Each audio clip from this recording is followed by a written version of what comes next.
Alors nous avons donc au programme ce matin le mythe du Graal et l'idée impériale gibelline. On peut très facilement lier les deux choses, vous allez voir, parce qu'elles sont liées tout à fait organiquement. Cette affaire du Graal donne toujours l'impression de quelque chose de très chrétien. Il faut un petit peu se méfier quand même, parce que c'est un vecteur qui a des apparences de christianisme, et même d'un christianisme assez sublimé, et qui véhicule des choses très, très subversives. Cette affaire du Graal, quand on voit le Graal, il y a des sociétés graaliennes, n'est-ce pas, qui s'occupent d'exploiter cette idée du Graal. Tout le monde connaît la définition en général du Graal. On pense que c'est le calice de la Seine qui a servi secondairement à recueillir du sang de notre Seigneur Jésus-Christ dans des circonstances particulières et qui a ensuite été perdu et qu'il s'agit de retrouver. Et alors certains chevaliers du Moyen-Âge avaient entrepris, selon ce mythe, selon cette légende, avaient entrepris de retrouver le Graal. Alors ça, c'est la légende dans son côté chrétien, mais en réalité, elle recouvre bien d'autres choses. Alors, il y a un certain nombre de poèmes et de romans chevaleresques qui traitent de cette question de la quête du Graal et qui forment ce qu'on appelle le cycle graalien. Le cycle graalien. Mais en réalité, ce cycle graalien est un sous-cycle. C'est comme ça que les professeurs de littérature du Moyen-Âge le classent, n'est-ce pas? C'est un sous-cycle de ce qu'on appelle le cycle arthurien. Il y a d'abord un cycle arthurien, autour duquel gravitent quelques personnages qui sont toujours les mêmes, et dont le personnage principal, naturellement, est le roi Arthur. Le roi Arthur, qui a inspiré une série de romans chevaleresques, et qui constitue le cycle arthurien. Et dans ce cycle arthurien, il y a un sous-cycle, qui est un sous-cycle graalien, dans lequel figure le roi Arthur, mais en même temps, le mythe du Graal, la légende du Graal. Alors, ce cycle arthurien, avec son sous-cycle graalien, est à distinguer du cycle carolingien, dont la manifestation principale est évidemment la chanson de Roland. Voilà comment on les classe du point de vue littéraire. La personnalité du roi Arthur a une réalité historique, n'est-ce pas? Le roi Arthur, qu'on écrit quelquefois A-R-T-H-U-R, n'est-ce pas? A-R-T-H-U-R, mais quelquefois aussi A-R-T-U-S, Artus, ou quelquefois aussi, beaucoup plus simplement, Artu. Il y a Arthur, Artus et Artu. C'est un chef, historiquement, c'est un chef breton, autochtone, qui organisa dans les environs de 516 la résistance nationale bretonne d'Angleterre, bretonne et chrétienne, contre l'envahisseur anglo-saxon qui était païen. Voilà, historiquement, qui est le roi Arthur. Alors Arthur et ses Bretons infligèrent d'abord une défaite aux anglo-saxons, c'est pas la défaite de Badon Hill, B-A-D-O-N, trait d'union, H-I-2-L. Badon Hill. Ça, c'est une bataille qui est historique. Et le roi Arthur, après ça, réorganisa le christianisme. Après cette victoire, le roi Arthur réorganisa le christianisme en Angleterre. Et donc le premier roi chrétien, il a régné pendant 12 ans, et il serait l'équivalent de ce qu'a été Clovis quelques années avant. Là, nous sommes en 516 environ, cette bataille a eu lieu en 516, et Clovis c'était 496, le sacre de Clovis c'est 496, voyez-vous. Alors c'est à peu près quand même la même époque. C'est l'équivalent. Seulement évidemment, Clovis a fondé une dynastie, alors que le roi Arthur n'y est pas parvenu. Alors, sur ces bases historiques, a commencé assez rapidement à se greffer une série de légendes. Par exemple, on a attribué au roi Arthur une série de 12 victoires consécutives, 12 victoires qui ne sont en somme que les reflets et les répétitions de la bataille, de la victoire de Badon Hill. C'est déjà un premier élément de merveilleux chrétien. Et alors rapidement, la légende s'en est emparée, donc on lui a attribué ces 12 batailles, et puis on lui a attribué aussi la conquête de l'Irlande, des Orcades et de l'Islande. Mais là, en faisant cela, on a enjolivé. Puis d'après la légende, il aurait vécu paisiblement pendant de longues années, alors qu'il a régné en réalité que 12 ans. Il aurait régné pendant de longues années avec son épouse Ginevra. G-I-N-E-V-R-A, son épouse Ginevra. Et il aurait été le fondateur des Chevaliers de la Table Ronde. Alors naturellement, on conçoit tout de suite que l'idée de Chevalier de la Table Ronde, c'est déjà une idée égalitaire, n'est-ce pas? C'est une table ronde autour de laquelle il n'y a pas de... Il peut y avoir qu'un primus inter pares, mais il n'y a personne pour dominer organiquement, si ce n'est par convention. Alors il serait mort dans l'île d'Avalon. D'après la légende, il serait mort dans l'île d'Avalon, et qui est au sud-ouest de l'Angleterre. L'île d'Avalon qui est devenue dans la légende une île quasiment sacrée. Alors on a de nombreuses versions historico-légendaires, même avant l'apparition des premiers poèmes et des premiers romans chevaleresques. Il y avait déjà une légende qui s'était construite autour du roi Arthur et de sa bataille contre les anglo-saxons païens. Les personnages qui tournent autour du roi Arthur sont toujours les mêmes, mais vous connaissez d'ailleurs les principaux, enfin notons-les maintenant, c'est Merlin l'Enchanteur, Tristan et Iseux, et puis Lancelot. Voilà les 3 personnages principaux qui reviennent tout le temps dans ces développements, que ce soit des poèmes ou que ce soit des romans. Les poèmes sont en vers, naturellement, plutôt en vers avec des assonances. Et puis les romans sont en prose.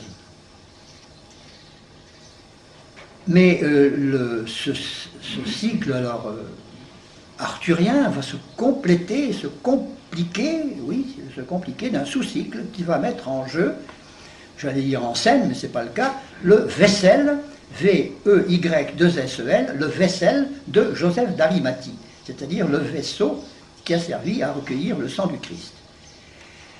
Alors là, c'est une légende qui vient se rajouter à la légende arthurienne et qui va former le sous-cycle graalien, qui est d'ailleurs considérable.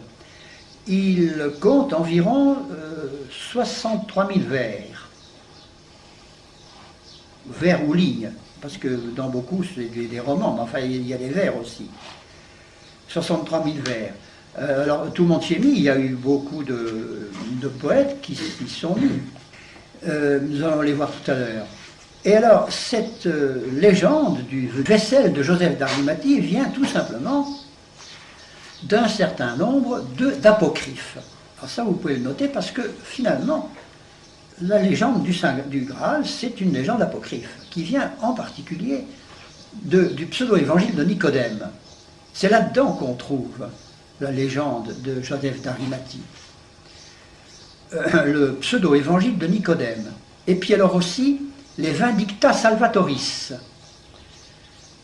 ou plutôt la Vindicta, c'est du singulier, la Vindicta Salvatoris, appelée aussi l'histoire de Vespasien. Je ne sais pas ce que ça vient faire, je ne sais pas si c'est Vespasien qui a écrit ça. Ça s'appelle l'histoire de Vespasien. On trouve aussi des traces du Saint Graal dans le protévangile de Jacques, ou plus exactement le pseudo-évangile de Jacques.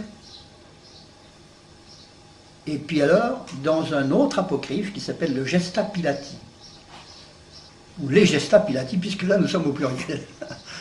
Les Gesta Pilati. Je n'ai pas besoin de vous le traduire. Et puis alors il y a aussi, on signale aussi des traces de cette légende apocryphe, vraiment, de Joseph d'Arimathie, dans une série de documents qui s'appelle l'Histoire apocryphe de la Sainte Croix, qui est une compilation. L'Histoire apocryphe de la Sainte Croix. Tous ces livres n'étant absolument pas canoniques d'ailleurs, mais enfin ils sont anciens.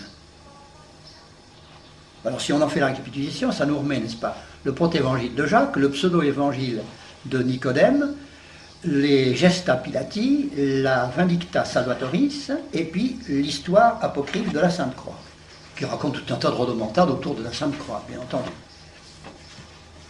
Alors, dans ce stock, on trouve donc le thème du vaisseau, et puis alors un autre thème qui revient souvent aussi, le thème de l'apparition de Jésus à Joseph d'Arimathie lui-même, apparition au cours de laquelle le Sauveur lui aurait donné le Saint Graal.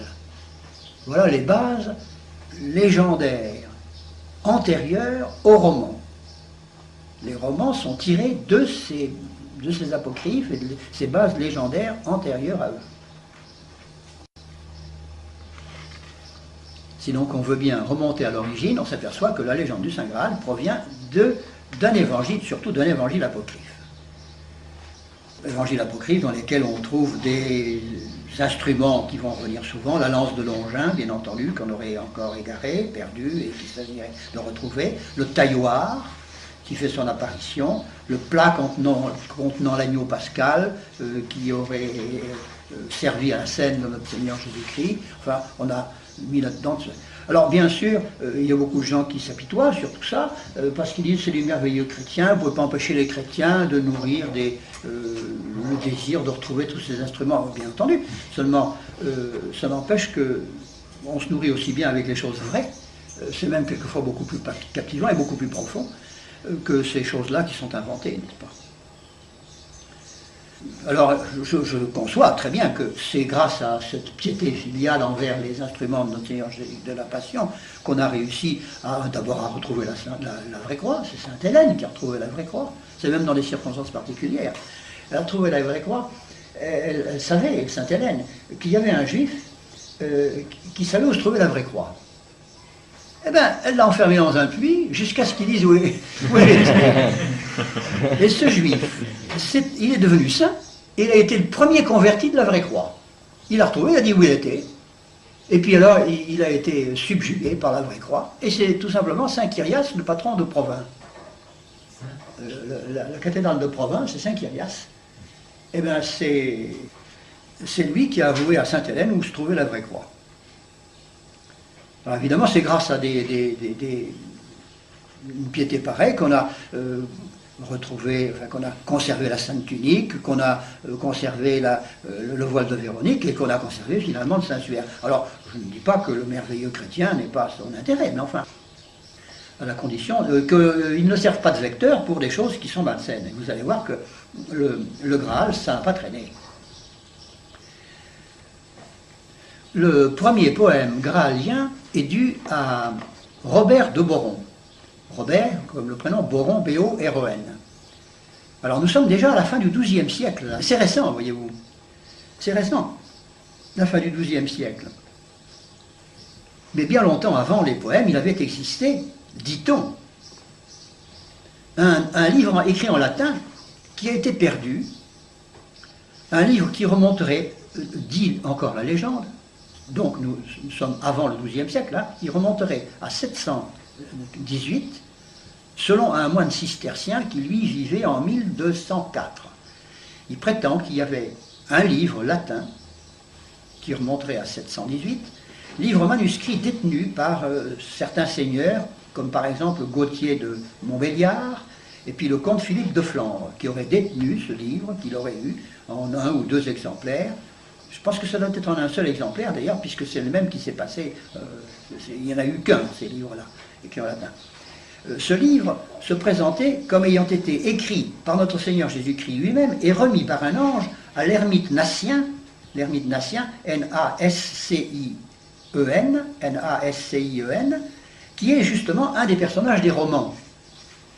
Je vous indique tout ça parce que ça c'est rare de trouver ces renseignements-là. Alors je vous les indique parce que sur le Graal, on est toujours dans le vague.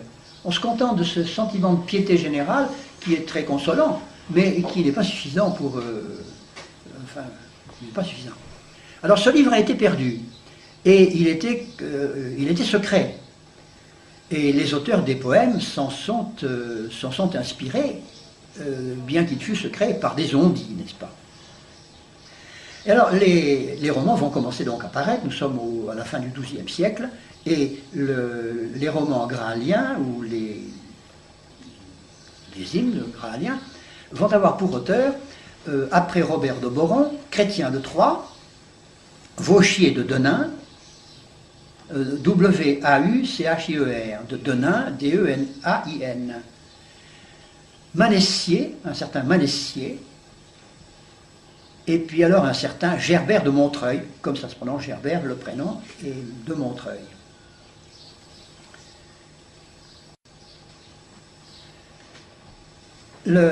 Gilbert de Boron, l'affaire de Gilbert de Boron, ça s'intitule tout simplement Histoire du Graal, Histoire, L', E-S-T-O-I-R-E, l'histoire du Graal.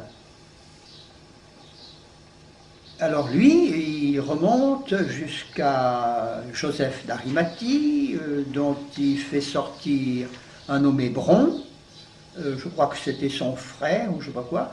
De Bron, il passe à son fils qui s'appelait Alain, et le fils de Alain, c'est Perceval. Voilà la généalogie inventée par Robert de Boron. Et puis alors, après Robert de Boron va venir le second faiseur de romans chevaleresques graliens, c'est Chrétien de Troyes. Alors Chrétien de Troyes va faire intervenir le nouveau personnage, c'est Perceval. Et lui, il a écrit pour sa part 21 916 vers. Vauchier de Denain en a porté le chiffre jusqu'à 34 834 vers. Et puis alors, Manessier a écrit encore 11 000 vers là-dessus. Et Gerbert de Montreuil en a encore rajouté 17 000. C'était absolument énorme. Alors je ne sais pas si c'est de la littérature bien valable tout ça, moi. J'ai l'impression qu'il y a certains passages qui sont très beaux, mais je ne crois pas que ce soit sensationnel. Alors le premier cycle chrétien, bien entendu, n'est pas entièrement hétérodoxe, mais enfin il y a quand même des bizarreries imaginatives. D'abord le palais spirituel dont on parle dans ces poèmes et ces romans, c'est la cité mystérieuse de Saraz, S-A-2-R-A-Z. Alors bien entendu ça fait penser à Sarrazin. Alors pourquoi Sarrazin?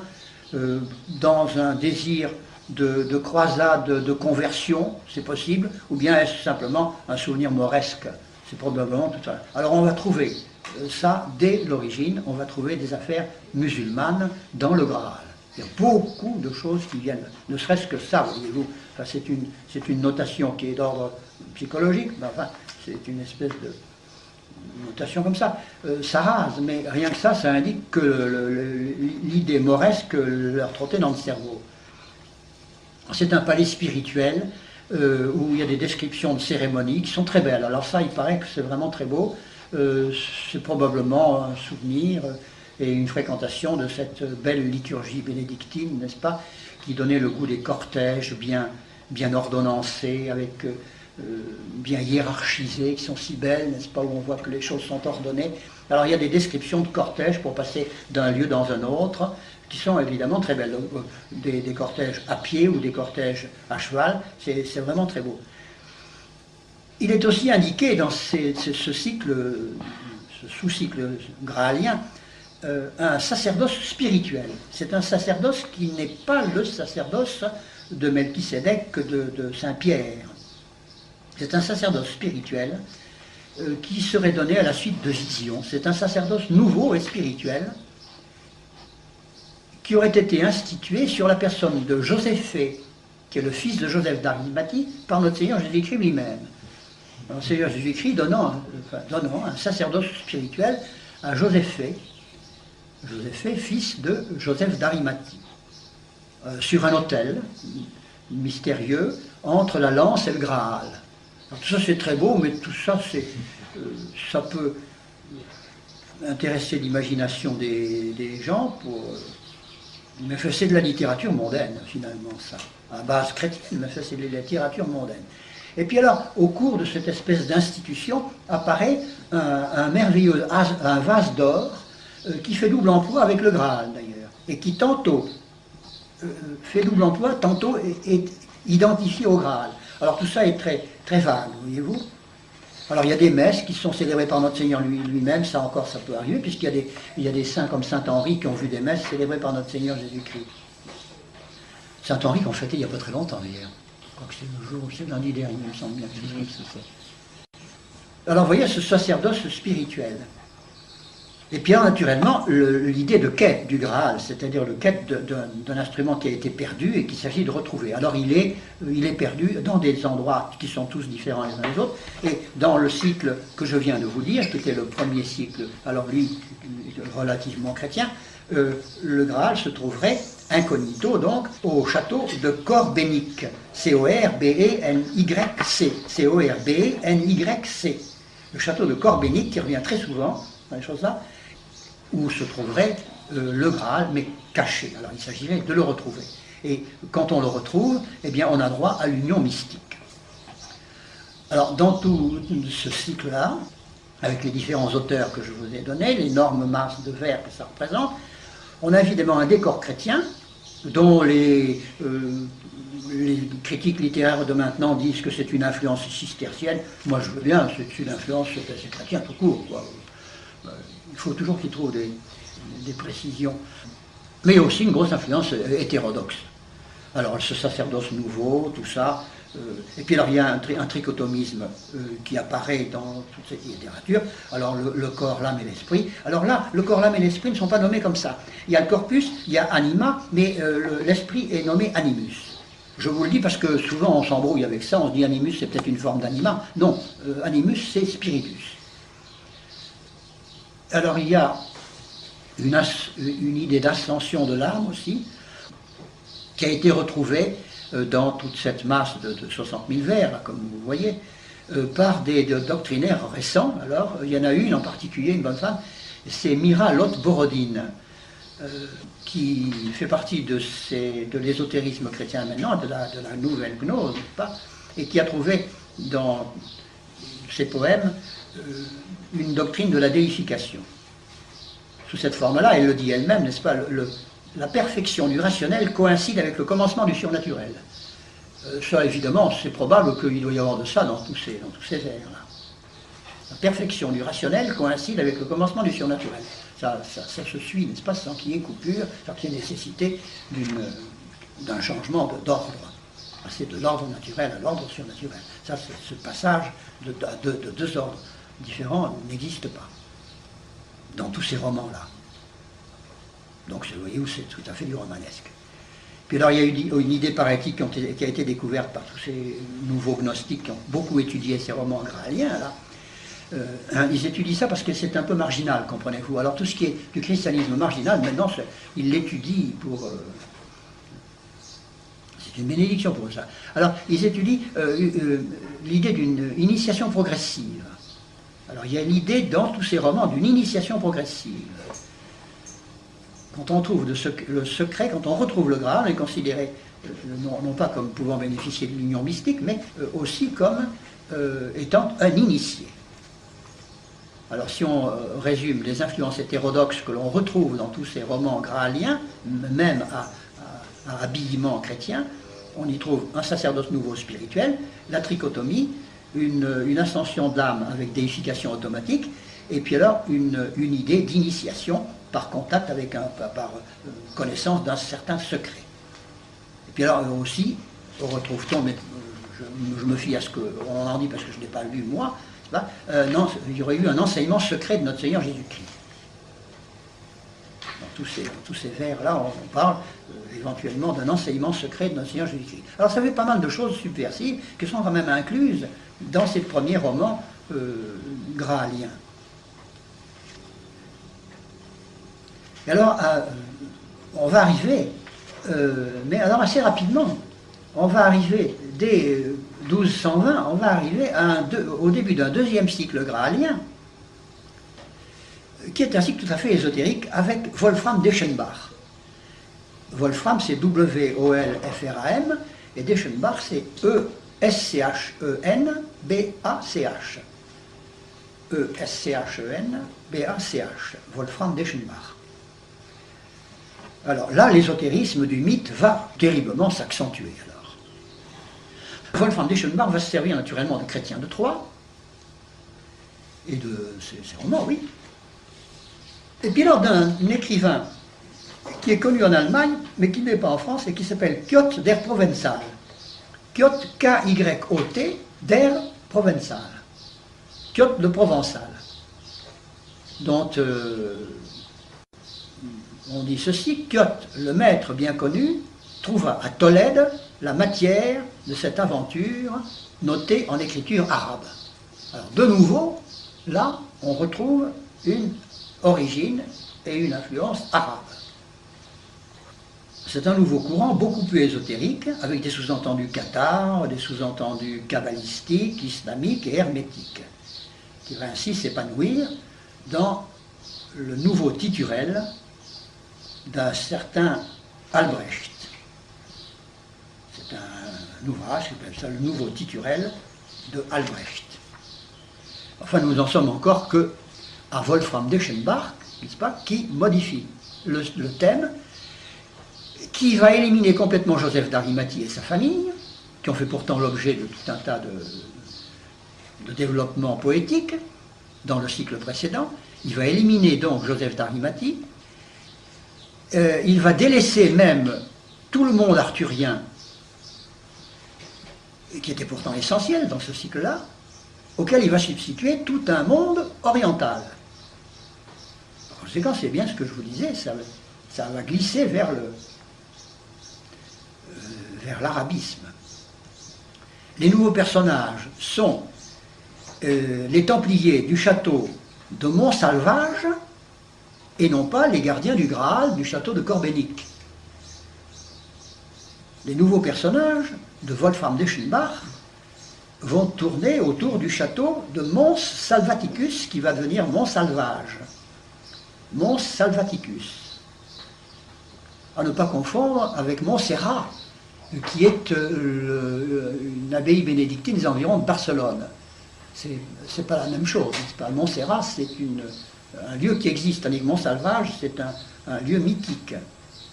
Alors le Graal change complètement de nature avec Wolfram d'Eschenbach, il change complètement de nature, et ça va devenir une pierre, creuse ou pas, mais une pierre possédant des vertus merveilleuses. Et plus spécialement, à certains moments, ça va devenir l'émeraude qui est tombée du diadème de Lucifer dans sa chute sur la terre. Ça va devenir une pierre tombée du ciel, comme on en a dans bien des religions. Et voilà, le tour est joué. Vous avez le Graal qui est devenu la pierre tombée du ciel de la mythologie universelle. L'émeraude tombée du diadème de Lucifer dans sa chute. Alors, la pierre tombée, n'est-ce pas? Nous en connaissons une pierre tombée du ciel. C'est Lucifer lui-même, n'est-ce pas? Alors, le nouveau Graal, seuls les créatures parfaitement pures peuvent le retrouver. Alors tous les ans, le pouvoir merveilleux de ce Graal est renouvelé par une hostie qu'une colombe apporte du ciel pour le déposer dans cette pierre qui est plus ou moins creuse, cette émeraude creusée, n'est-ce pas? Quelquefois elle n'est pas creusée du tout. À ajouter que le temple du Graal ne se trouve plus sur la terre. Du temps de Chrétien III, c'était un château fort en Bretagne ou n'importe où, mais maintenant c'est même plus sur la terre du tout, c'est un château en l'air.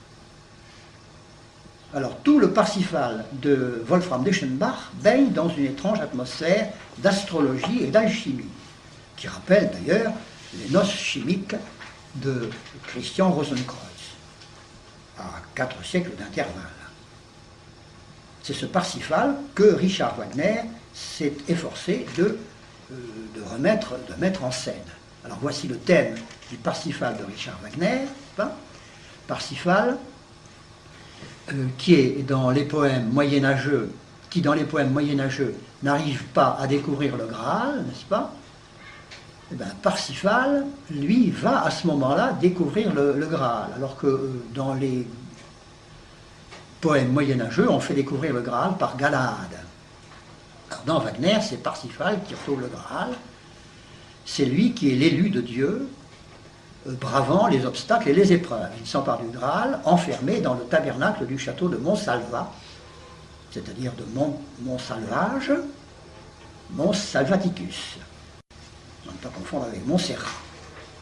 Alors c'est Wagner qui a redonné vigueur à cette tradition interrompue depuis le XIIIe siècle. Depuis, elle a eu des défenseurs, cette tradition wagnérienne. Il y a même des sociétés internationales arthuriennes qui se sont créées pour étudier ces poèmes, pour les publier, pour répandre les idées qui sont dedans, pour publier des revues. Il y a un bulletin bibliographique de la société arthurienne qui paraît tous les ans. C'est exploité d'une façon systématique. Je ne vous invente rien, c'est des choses qu'on peut lire dans toutes les bibliographies ésotériques que l'on voit maintenant. Alors, il y a des ouvrages, par exemple, le Pierre David, ça s'appelle « Les sentiers dans la forêt du Saint Graal », Pierre David, « Les sentiers dans la forêt du Saint Graal ». Vous avez le bouquin de Mira Lotborodine qui s'appelle « Le grand secret du Saint Graal ». Mira Lotborodine. Elle me fait l'impression d'être juif, avec un nom comme ça, j'ai l'impression qu'il y a des juifs là-dedans. Lotborodine, le grand secret du Saint Graal, et puis alors un nommé Poisson, Ponsoy, non, je le lis à l'envers, moi. Ponsoy, Pierre Ponsoy, P-E-N-S-O-Y, Pierre Ponsoy, l'islam et le Graal. Et alors en 1954, il s'est tenu à Strasbourg le colloque international du Saint Graal, qui avait pour thème les romans du Graal, du XIIe et du XIIIe siècle. Voyez-vous, ils prennent la chose très au sérieux. On peut certifier maintenant que le Graal est devenu un vecteur de notions ésotériques. Vous avez un rapport entre cette pierre et puis la pierre noire des musulmans là. Oui, vous m'y faites penser, mais en effet, je ne l'ai pas lu. Je ne l'ai pas lu nulle part. Moi, c'est possible. Moi, ça, c'est très possible. Et entre Wagner et le XIIIe siècle, qu'est-ce qu'il y a eu? Il n'y a rien eu. Ils ont repris ça comme ça. Il y a peut-être aussi vaguement les noces chimiques de Rosenkreuz, là. Il y a vaguement une idée de truc, il y a la parole perdue à retrouver, mais vaguement, hein, très vaguement. Le décor y est, c'est un peu la même chose. Ce sont des chevaliers qui cherchent quelque chose et qui finissent par le retrouver. Mais enfin, dans les noces chimiques, c'est perdu dans un tel fatras qu'on ne peut pas dire. C'est simplement le style qui est repris. Mais il n'y a rien eu. En effet, c'est une chose qui est à mettre en évidence. Alors, il faut tous remarquer, dans cette vers-là, tous ces subversifs qui ont étudié tellement cette question du Saint Graal, n'est-ce pas, une influence de Joachim de Flore. Joachim de Flore, c'est ce cistercien dissident qui a d'ailleurs fondé un ordre et qui est mort en 1202, cistercien dissident, Joachim de Flore, et c'est lui qui est l'inventeur de cette fameuse théorie, comme quoi il y a eu un âge du Père qui est celui de l'Ancien Testament, l'âge du Fils qui est celui du Nouveau Testament, et lui, Joachim de Flore, est le début de l'âge du Saint-Esprit, qui est une ère nouvelle où le Saint-Esprit va régner en escamotant finalement le Fils et ses institutions. C'est ce que ça veut dire. Alors que pour l'Église catholique, la Pentecôte signifie bien que ce que nous pourrions appeler à la rigueur l'âge du Fils, c'est aussi l'âge du Saint-Esprit. Il n'y a pas 36, il n'y a pas de différence entre l'âge du Fils et l'âge du Saint-Esprit, puisque c'est le Fils qui a, par ses souffrances, n'est-ce pas, par son cri, a arraché le Saint-Esprit au ciel. C'est ça, c'est ce cri poussé sur la croix, d'après les pères, qui a crevé la voûte des cieux et qui a provoqué l'inondation du Saint-Esprit sur la terre. Par conséquent, il n'y a pas d'âge du Saint-Esprit. Il peut y avoir des moments où le Saint-Esprit est plus ou moins honoré, mais on ne peut pas dire que ce soit un âge du Saint-Esprit qui suive l'âge du Fils. Et d'ailleurs, il a été plus ou moins connu, je ne sais pas dans quelles conditions, mais ce Joachim de Flore, je crois qu'il n'est pas très... il n'est pas dans la ligne. Alors on va arriver à l'exploitation actuelle de cette idée du Graal, n'est-ce pas, par ce livre de Evola qui s'appelle Le mystère du Graal, le mythe du Graal et l'idée impériale gibelline. Il faut d'abord faire remarquer que il faut donner quelques précisions sur les Guelfes et les Gibelins, parce que comme ça revient souvent, cette idée de Gibelins, là, ça vient depuis la bataille de Waiblingen. Non, attendez, non, je suis en train de me tromper, c'est pas la bataille de Waiblingen, c'est la bataille de Weinberg. Depuis il y a eu la bataille de Weinberg en 1140, qui met aux prises deux familles qui étaient rivales pour le trône impérial. La bataille de Weinberg, W-E-I-M-B-E-R-G, en 1140, qui met en antagonisme deux familles pour le trône impérial. Il y avait Conrad III de Hohenstaufen, dont l'un des fiefs était Waiblingen, et qui avait pris pour enseigne et comme cri de guerre à cette bataille, il avait pris justement le nom de ce fief de Waiblingen. Et les chevaliers qui combattaient sous les ordres de Conrad III ont été appelés les Waiblingen, d'où les Gibelins. Et ceux qui combattaient sous les ordres de son adversaire, le duc héréditaire de Bavière, n'est-ce pas, s'appelaient Welf VI, W-E-L-F, Welf VI. Et ça a été les Guelfes. Alors ces deux antagonistes ont donc donné leur nom aux deux parties Guelfes et Gibelins qui vont occuper l'histoire, en particulier romaine, de la fin du Moyen-Âge. Et comme c'est Waiblingen, c'est-à-dire Conrad III qui est devenu empereur, eh bien les Gibelins sont devenus les partisans de l'empereur, et les Guelfes, les Welfs, sont devenus les partisans du pape. Voilà comment c'est né. L'affaire des Guelfes et des Gibelins. C'est les deux antagonistes de la bataille de Weinberg. Alors, le livre de Evola va nous fournir l'exemple d'une méthode de transposition dont Evola, comme Guénon d'ailleurs, ont fait de multiples applications.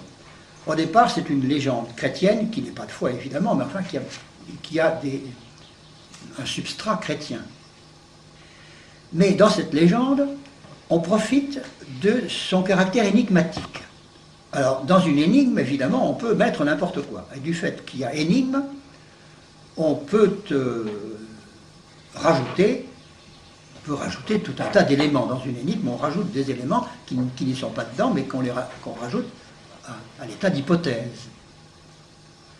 Et ils ont provoqué ainsi tout un glissement. C'est en plus une légende chrétienne du Graal assortie d'une énigme qui permet donc d'élargir la signification du symbole. Et c'est ce qui a été fait. Du symbole vraiment chrétien, on l'a élargi à la notion d'une pierre simplement tombée du ciel. Quelque chose de sacré qui est tombé du ciel. Voilà le thème que va développer Evola. C'est une chose unique, une chose typique, une chose mythique. Alors on va lui trouver à cette chose typique des équivalents, bien entendu, puisqu'elle est typique d'un certain nombre d'équivalents, et on va trouver des équivalents dans c'est le travail que fait Evola, dans des pierres tombées du ciel qu'on va trouver un peu dans toutes les mythologies. Alors on en trouve, paraît-il, c'est le nom latin, on en trouve une avec un nom latin qui s'appelle lapis excellis. Lapis excellis, il paraît que ça existe dans la mythologie latine. Enfin, ce dixit Evola. Je ne suis pas allé vérifier, ça je ne sais pas. Alors on trouve d'autres équivalents dans la mythologie hindoue. Et il trouve d'autres équivalents aussi dans d'autres mythologies, mais je vous avoue que je ne les ai pas notés. Dans la mythologie hindoue, c'est la pierre frontale, ça vous pouvez le noter, c'est la pierre frontale de Shiva. Alors nous sommes en plein, nous avons dévié du christianisme, nous arrivons sur le front de Shiva. Après le front de Lucifer, parce qu'il y a une pierre frontale, c'est le troisième œil de Shiva, vous savez. Alors mais cette idée de tout mélanger comme ça, c'est effrayant, n'est-ce pas? C'est des notions qui leur trottent dans le cerveau, mais qui ne sont pas ordonnées, et ce n'est pas ordonné parce qu'ils n'ont pas de magistère. C'est ça, tout vient de là. Le magistère, lui, est obligé d'ordonner, puisque c'est son travail. Tandis qu'eux n'ont pas de magistère, ce sont des docteurs qui disent tous des choses très intelligentes, mais ça tire dans un sens, c'est-à-dire dans l'autre, c'est finalement le descendre. Alors voilà ce que va cultiver Evola. Alors, conséquence, n'est-ce pas, de cette série de transformations, les anciens chevaliers du Graal pouvaient adopter deux attitudes, rechercher pieusement, et on pourrait dire bêtement, le calice de notre Seigneur Jésus-Christ, ou bien alors, ils ont compris la signification typique, énigmatique et élargie du Graal, et alors ils recherchent non plus un objet unique et historique, mais ils vont rechercher ce qu'il symbolise, c'est-à-dire la pierre tombée du ciel, la pierre frontale de Shiva et l'émeraude luciférienne. Voilà ce qu'ils vont chercher, voilà ce que Evola va chercher. Bref, ils vont chercher une, dit Evola, c'est l'expression d'Evola, une connaissance éternisante. Une connaissance éternisante. C'est-à-dire le fait de la connaître, ça vous donne l'éternité. Ils ont vite fait glisser sur les notions. Et il en est de même des chevaliers modernes du Saint Graal, c'est-à-dire des disciples d'Evola, car les disciples d'Evola, il les considère lui-même comme des chevaliers modernes, des chevaliers du Saint Graal modernes. Il cherche cette connaissance éternisante dans la méditation du Saint Graal, comme il l'entend. Voici d'ailleurs comment il s'exprime, et voilà, je cite, « Le thème chrétien sacrificiel se trouve alors rectifié dans le sens viril qu'il faut, là encore, considérer comme plus originel, d'un sang au caractère énigmatique et lunaire, sang de rédemption, de sacrifice et de vengeance, on passe au sang royal, Saint Graal, sang royal. Ainsi, la veine centrale solaire de la tradition, qui réapparaît toujours à travers les méandres labyrinthiques du symbolisme, se réaffirme. Voilà le type d'expression comme ça, d'expression serpentine pour une pensée luciférienne. Enfin, c'est tout de même pas ordinaire. Mais le sang de vengeance, le sang qui réapparaît sous forme solaire. Alors bien sûr, Evola ne croit pas à la réalité de l'émeraude luciférienne, encore que je n'en sache rien. Mais enfin, on peut supposer qu'il est suffisamment sensé pour ne pas croire à ça. Il n'empêche qu'il la donne au moins symboliquement comme but aux modernes gibelins qui le suivent, n'est-ce pas, et qui sont ses disciples. Car il a eu des disciples. Et il y en a encore. Ils forment même des associations. En Italie, ils sont très nombreux et très très bien organisés. Et en France, à Paris, il n'y a pas moins de 3 sociétés évoliennes. 3 sociétés évoliennes qui vivent avec je ne sais pas quel subside, mais qui impriment des bouquins, peut-être pas beaucoup, mais enfin au moins 1 ou 2 par an par société. Enfin, voilà, c'est à ce rythme-là.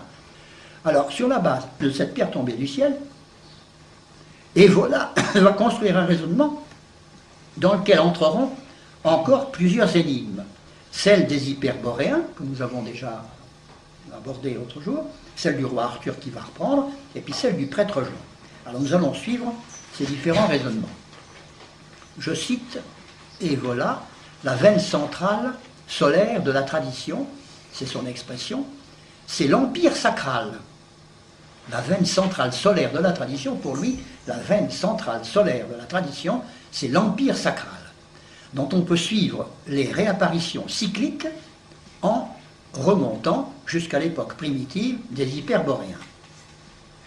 Voilà un des thèmes de Evola. Alors, qui sont ces hyperboréens? Nous en avons déjà parlé.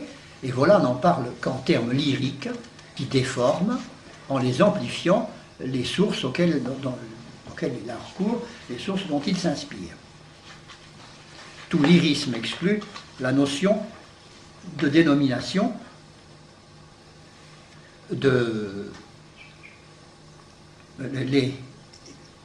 part du principe qu'il existait dans la géographie antique les Montes Borei, B-O-2-R-E-I, les Montes Borei, les montagnes boréennes, qui viennent de la mythologie. Je ne sais pas si ça vient de la Théogonie d'Hésiode ou bien si ça vient d'un autre géographe de l'Antiquité, mais enfin on décrit les montagnes boréennes qui sont... Ah ben si, je l'ai noté. Ça vient d'un géographe qui s'appelle Hécaté d'Abdère. Hécaté, H-E-C-A-T-E, D', Abder, A-B-D et accent grave, R-E. Abder, Hécatée d'Abder, qui a laissé des écrits cosmologiques et mythologiques. Hécatée d'Abder vivait au temps d'Alexandre le Grand. Voilà d'où vient l'expression Montes Boréi. Il parle des monts boréens comme formant la limite nord du monde connu. Mais il laisse supposer qu'il y a, au-delà de cette limite du monde connu, un monde inconnu qui s'appelle le monde hyperboréen. Voilà d'où vient la notion, avec cette limite, Montes Boréi, et des hyperboréens qui sont encore au-delà de la limite. Ce sont ces hyperboréens, par conséquent, à l'extrême nord, sont un peuple heureux, pas, toujours, dans un climat toujours égal.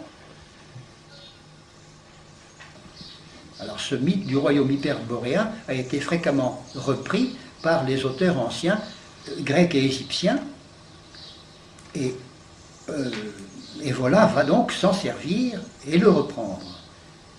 Revenons donc maintenant au raisonnement de Evola et à son commentaire sur le royaume des hyperboréens.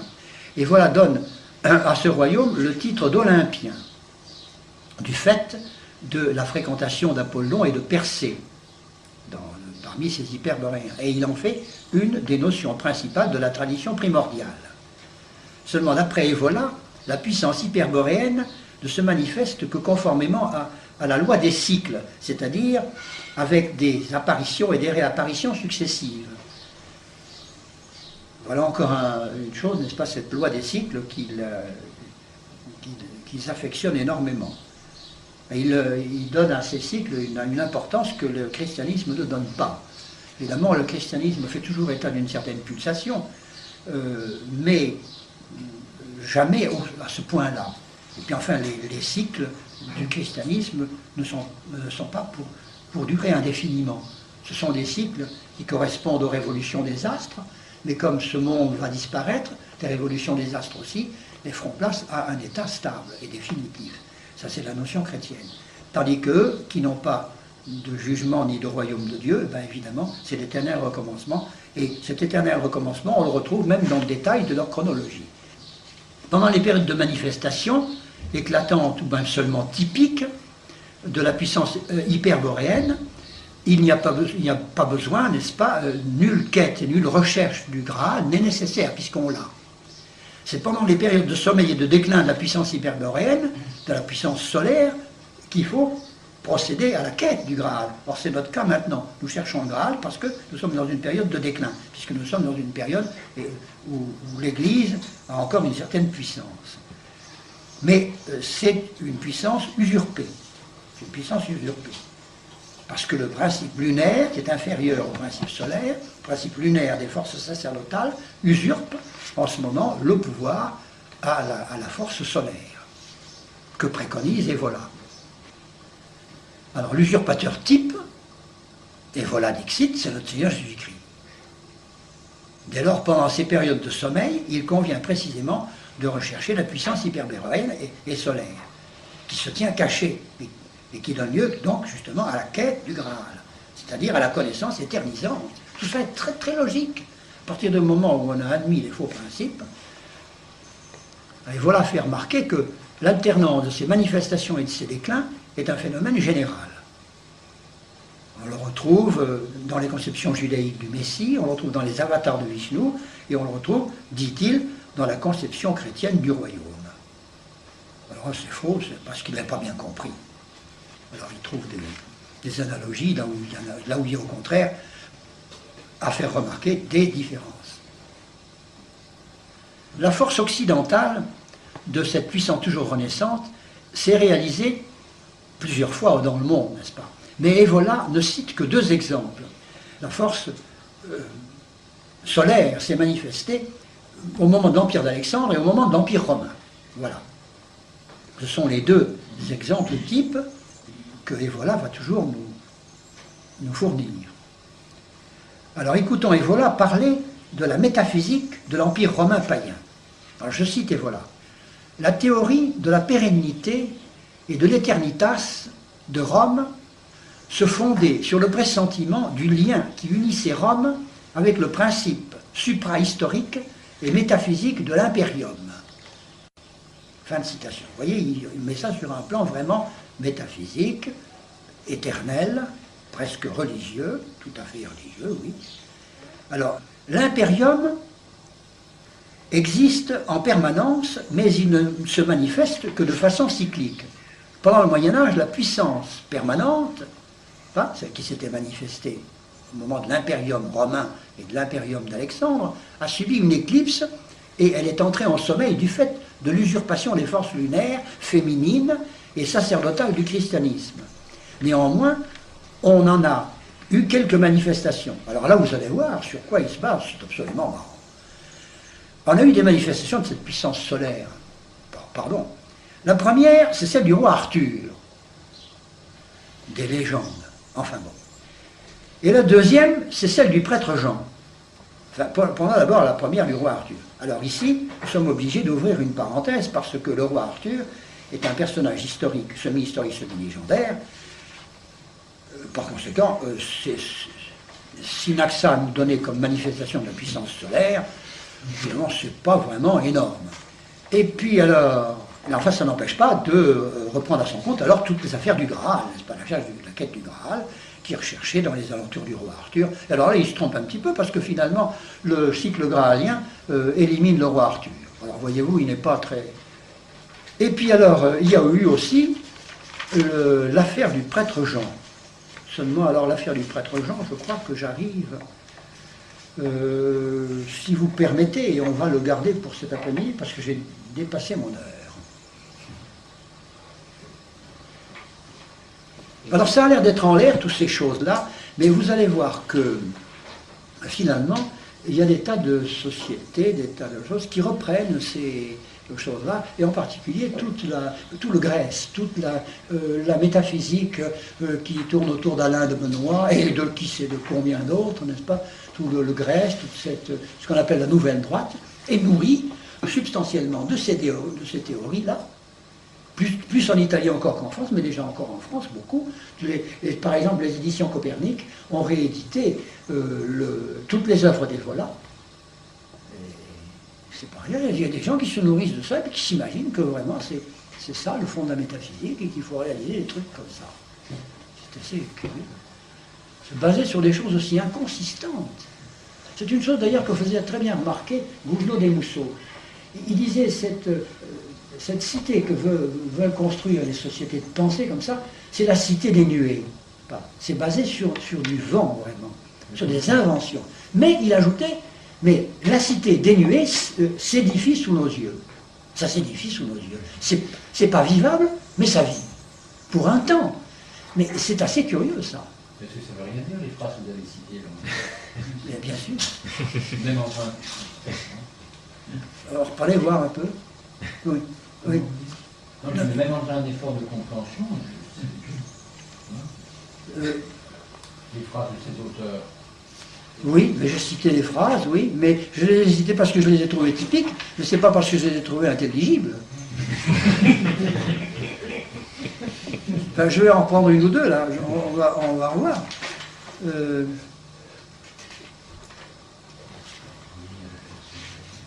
Mussolini, c'était un hyperboréen. Oui, mais Hitler en particulier, oui. C'est le solaire. Oui, c'est ça, c'est le chose solaire, c'est les Nordiques. C'est les Nordiques. Ça. J'en reprends une, là, voilà. La théorie de la pérennité et de l'éternité de Rome se fondait sur le pressentiment du lien qui unissait Rome avec le principe suprahistorique et métaphysique de l'impérium. Eh bien, évidemment, c'est du vent, mais c'est des voilà.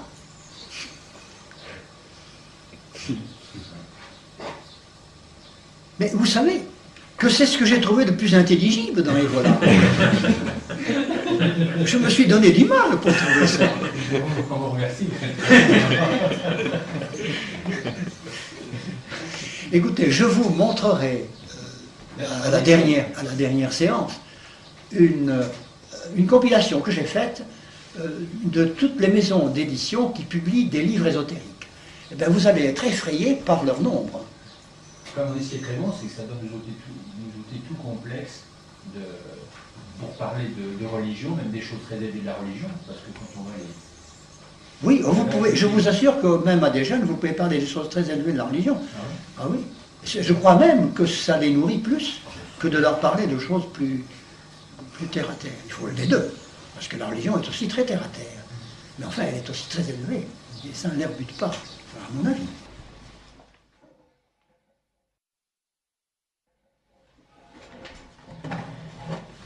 Alors nous allons en finir d'abord avec Evola et puis son mythe du Graal et le mythe de l'impérium, n'est-ce pas, et la tradition impériale gibelline. Alors la première manifestation occidentale du principe, comme il dit lui-même, du principe suprahistorique et métaphysique de l'impérium, cette première manifestation occidentale ont été celles de l'Empire d'Alexandre et de l'Empire romain. Alors il a sur ce sujet des pages historiques qui sont très intéressantes, évidemment.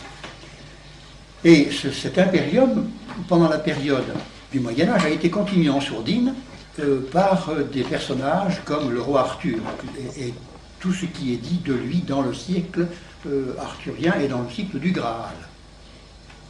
Dit Evola.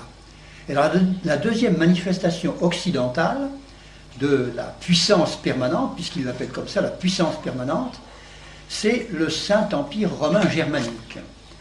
Les empereurs germaniques ont réalisé, dit-il, exactement cette métaphysique de l'impérium que les empereurs romains avaient déjà pressenti et réalisé eux-mêmes.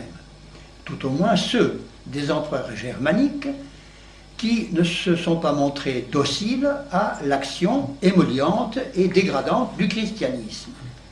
Les plus typiques des vrais empereurs germaniques, les vrais teutons, furent l'empereur Frédéric Ier et l'empereur Frédéric II de Hohenstaufen, et surtout Frédéric II, dont la garde prétorienne était constituée par des Mahométans d'ailleurs, je vous le signale en passant. Pour une raison particulière que Evola va nous exposer. Frédéric II a reçu en effet une caution, une garantie, une confirmation qui venait des Indes. On raconte en effet que Frédéric II a reçu une ambassade du prêtre Jean. Il existait, paraît-il, répète Evola, à cette époque, dans l'Inde, un royaume du prêtre Jean. Le prêtre Jean, de son royaume des Indes, a envoyé à Frédéric II de Hohenstaufen une ambassade chargée de différents dons, des présents, qui font dire à Evola que le prêtre Jean a fourni ainsi la preuve de l'existence chez Frédéric II de cette grande lignée de l'impérium. Le prêtre Jean lui a envoyé des ambassadeurs et des dons pour bien lui montrer qu'il était le représentant de l'impérium immémorial, de l'impérium avec un grand I.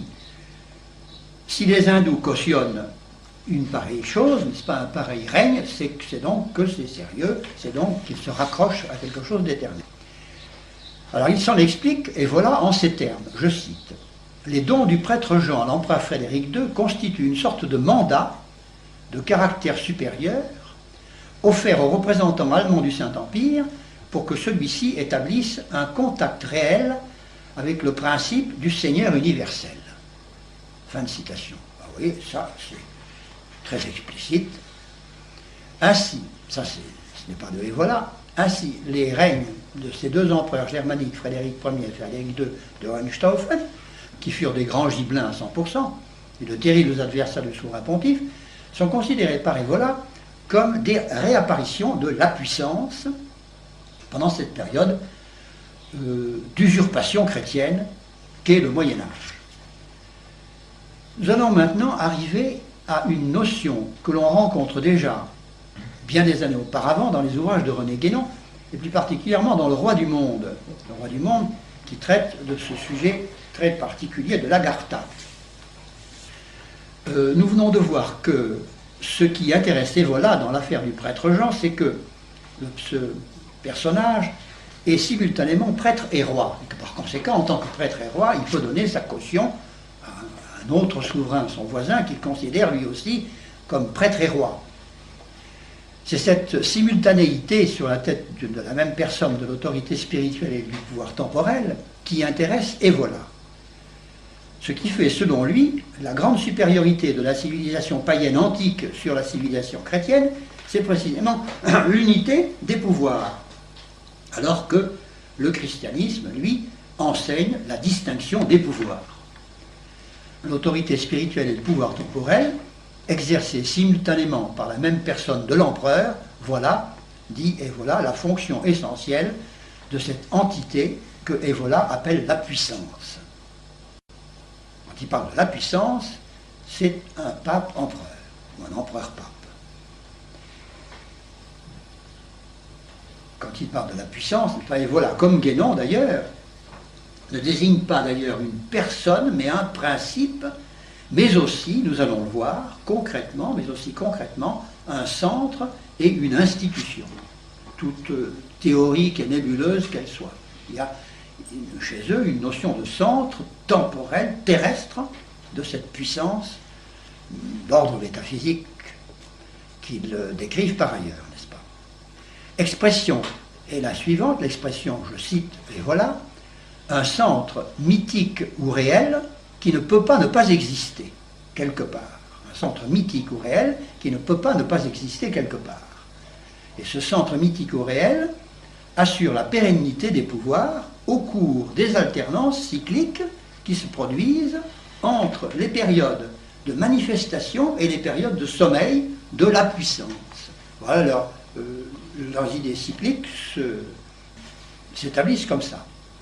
La puissance étant exercée par une personne, étant personnifiée au cours des périodes de manifestation de la puissance, et la puissance étant exercée par ce centre mythique ou réel pendant les périodes de sommeil de la puissance. D'ailleurs, ici, voici les paroles de Evola lui-même. Ainsi, le centre du Graal, car il l'appelle comme ça, le centre du Graal, qu'il ne faut pas défendre, c'est-à-dire le centre du Graal qu'il faut défendre jusqu'à la dernière goutte de son sang, non seulement ne peut pas être mis en rapport avec le christianisme et avec l'Église, qui a toujours voulu ignorer ce cycle de mythes, mais ne peut même pas l'être, d'une manière générale, avec un centre de type religieux mystique. Voyez-vous, il est brouillé véritablement avec notre religion. Et ce centre du Graal est plutôt un centre initiatique, alors là nous arrivons au vif du sujet, c'est un centre initiatique, conservant l'héritage de la tradition primordiale selon l'unité indivise qui lui est propre des deux dignités royales et spirituelles. Fin de citation. Alors vous voyez, il y a des moments où il est vraiment très clair et très explicite quand il le veut. Il conclut donc, il y a un centre initiatique qui veille sur l'alternance des manifestations et des sommeils de la puissance. Ce centre initiatique qui conserve l'unité indivise des deux dignités royales et spirituelles est-il le même que celui qui est décrit par René Guénon dans l'Agartha, le roi du monde? Voilà la question qu'on peut se poser. Eh bien, à cette question, il faut répondre par l'affirmative. Oui, ils envisageaient le même centre. C'est effectivement le même centre de l'Agartha que Evola et Guénon envisageaient tous les deux, presque dans les mêmes termes. Mais Evola ne donne pas plus de détails que René Guénon sur la topographie de ce centre initiatique. D'ailleurs, je crois que René Guénon, qui a fait ce livre qui s'appelle l'Agartha, a eu des ennuis avec ses inspirateurs et ses informateurs. Et je crois qu'il s'est fait couper de ses informateurs hindous, et c'est en grande partie à cause de ça que finalement il est allé s'installer au Caire. C'est raconté dans une vie de René Guénon qui est extraordinaire. C'est celle qui a été racontée par son éditeur, Chacornac. Il raconte des tas de trucs comme ça. Il y en a un qui a essayé de le suivre, qui s'appelle Jean Robin, qui est un fou à mon avis, qui a des renseignements intéressants, mais qui n'approche pas de la précision de Chacornac. Puis après, Chacornac, lui, est très très objectif. C'est l'éditeur de ces gens-là, il les aime bien, mais on dirait qu'il ne pratique pas les doctrines qu'il imprime, et alors il est resté sain de corps et d'esprit. Alors il est objectif, son style est clair, et il est pas du tout, il est très intéressant à lire. Alors c'est donc un centre initiatique. Alors tous les deux en révèlent seulement l'existence, et même la résidence approximative. En Orient, disent-ils, mais ça c'est pas très clair. D'après Guénon, ce serait au Tibet, d'après le genre, enfin, ce qu'il en donne. On a l'intuition que c'est au Tibet. Mais j'en sais rien, moi, du tout, vous savez. C'est un petit peu dans cette idée-là que la bonne femme, là, comme ça s'appelle, Alexandra David-Nel, est allée faire ses expéditions au Tibet dans l'intention de retrouver ce centre de l'Agartha. Et d'ailleurs, il y en a un autre qui a écrit sur l'Agartha, c'est Ossendowski, un livre qui est intéressant, qui s'appelle Bêtes, hommes et dieux. On le voit quelquefois chez les bouquinistes. Si vous le trouvez comme ça chez les bouquinistes, Bêtes, hommes et dieux. Et alors lui, il le nomme pas l'Agartha, il le nomme l'Agarthi. Je ne sais pas pourquoi ils se sont trompés sur la terminaison. Alors, Ossendowski, lui, c'est l'Agarthi, et René Guénon, c'est l'Agartha. Ça doit être la même chose. Alors l'existence de ce centre est pour eux de la plus grande importance puisqu'il constitue la manifestation actuelle de la chaîne initiatique primordiale. Mais on comprend qu'ils ne soient pas très bavards ni l'un ni l'autre, car les congrégations initiatiques ne plaisantent généralement pas sur les divulgations intempestives. C'est quoi? C'est un... Je sais pas. C'est un lieu, il y a une maison, il y a des gens. Écoutez, ça a été décrit aussi par. Il y en a un qui a décrit ça aussi, c'est Saint-Yves d'Alvèdre. Mais Saint-Yves d'Alvèdre, personne n'a lu sa préface. Et Saint-Yves d'Alvèdre vous dit dans sa préface qu'il a eu la visite d'un prince hindou qu'il a reçu pendant de longues semaines, et il a écrit son livre qui s'appelle La mission de l'Inde sur les racontards de son prince hindou qui lui racontait ses visions. Alors, personne ne lit la préface. Alors on lit les visions du prince hindou et il décrit l'Agartha, une cité souterraine avec tout un tas des habitants, etc. C'est extraordinaire la mission de l'Inde. Mais il y a des tas de gens qui lisent ça, vous savez, dans les... Saint-Yves d'Alvèdre a eu une influence considérable. Et ils se sont bourrés le crâne les uns les autres, vous savez. C'est drôle d'ailleurs. Quand on lit la préface, on s'aperçoit que ce sont des raconteurs. Il vous le dit lui-même dans son truc, ce sont des visions. Alors, on ne peut pas dire qu'il vous prend en traître. Et les gens ont pris ça pour de l'argent comptant. Alors cette révélation nous suggère deux réflexions. Ce centre initiatique oriental, que René Guénon nomme l'Agartha, n'est-ce pas, est-il vraiment unique? D'abord, on peut se demander s'il a existé, s'il existe. Mais enfin, à supposer même qu'il existe, c'est possible après tout. Il n'a peut-être pas l'importance que René Guénon lui confère, n'est-ce pas? Et puis alors, il y a une autre réflexion aussi, c'est que nous sommes maintenant dans une période de désoccultation. C'est certain qu'il y a beaucoup de choses, des sciences occultes, qui sont publiées maintenant et qui étaient autrefois strictement interdites, on ne voyait pas. Il a commencé par y avoir quelques librairies plus ou moins occultes et maintenant c'est toutes les maisons d'édition qui publient ça. C'est plus occulte du tout. Ça continue à s'appeler les sciences occultes, mais ça ne l'est plus du tout. Tout le monde lit ça. Alors, il y a un phénomène de désoccultation. Alors d'où vient ce phénomène de désoccultation? Est-ce qu'en désoccultant l'Agartha, René Guénon est arrivé au sommet de la pyramide et nous a vraiment, comme un bonhomme qui inaugure un monument, enlevé le voile sur l'ensemble du système? Moi je ne crois pas. Moi je ne crois pas. Je crois que ça ne sera, on aura désocculté l'ensemble qu'au moment de la venue de l'Antéchrist qui rassemblera le maximum de la puissance du démon. Mais jusqu'à présent, je crois que c'est le démon qui tient les ficelles. Et s'il y a des gens qui se vantent, comme c'est le cas de l'Agartha et de René Guénon, d'avoir atteint au sommet du monde, ils s'en vantent. Mais il y en a d'autres à côté qui le font aussi. Et ce sont simplement des vantardises. Mais je ne crois pas que ce soit des réalités. Comme vous parliez tout à l'heure, excusez-moi, tout à l'heure de René Guénon et ses informateurs hindous. Oui, parce que René Guénon a des informateurs hindous, mais c'est difficile de savoir quoi, de savoir lesquels. Il y a beaucoup de gens qui ont essayé de les identifier. Alors les informateurs hindous, encore, on arrive à savoir qui c'est. Mais ce que l'on ne sait pas, c'est les informateurs chinois. Or, il a eu des informateurs chinois. Il a reçu à Paris, quand il était dans l'île Saint-Louis, des Chinois pendant longtemps. Et alors on pense que ce sont des Chinois qui appartenaient au consulat général de Chine de Paris, pas à l'ambassade, au consulat général de Chine. Mais on en est là, c'est tout. Mais il était très discret sur ces choses-là. Et quand on essayait de savoir, il devenait impertinent comme c'est pas possible. Il devenait insolent, comme on n'imagine pas ce type qui était doux, qui avait un style tout à fait coulant, n'est-ce pas? Oh là là, il devenait terrible. C'est curieux, hein, quand même. On n'a pas su. Un formateur hindou, on a su parce qu'il y a eu une polémique au sujet du bouddhisme à un moment donné. Parce qu'il avait pris parti contre le bouddhisme, lui, parce qu'il n'aimait pas le bouddhisme, Guénon, c'était un brahmane plutôt. Et alors, il avait rejeté le bouddhisme comme étant une sorte de protestantisme brahmanique.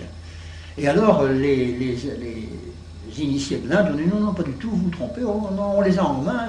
Bien sûr, ils ont fait ça, une sorte de schisme, mais on les garde en main, vous en faites pas, ça fait partie du même système. Et alors, mon René Guénon, docilement, a fait tout un papier dans je ne sais pas quoi, si c'était le voile d'Isis, oui, je crois que c'était le voile d'Isis, pour dire qu'effectivement, il s'était trompé et qu'il fallait rectifier. Non, il était déjà au Caire quand il a fait ce papier. Mais qui sont ces initiales dont vous parlez? Moi, j'en sais pas plus. J'en sais pas plus. Je ne sais que ce que je lis dans les livres, et tous mettent, à partir du moment, ils mettent des pointillés. Ils ne savent pas.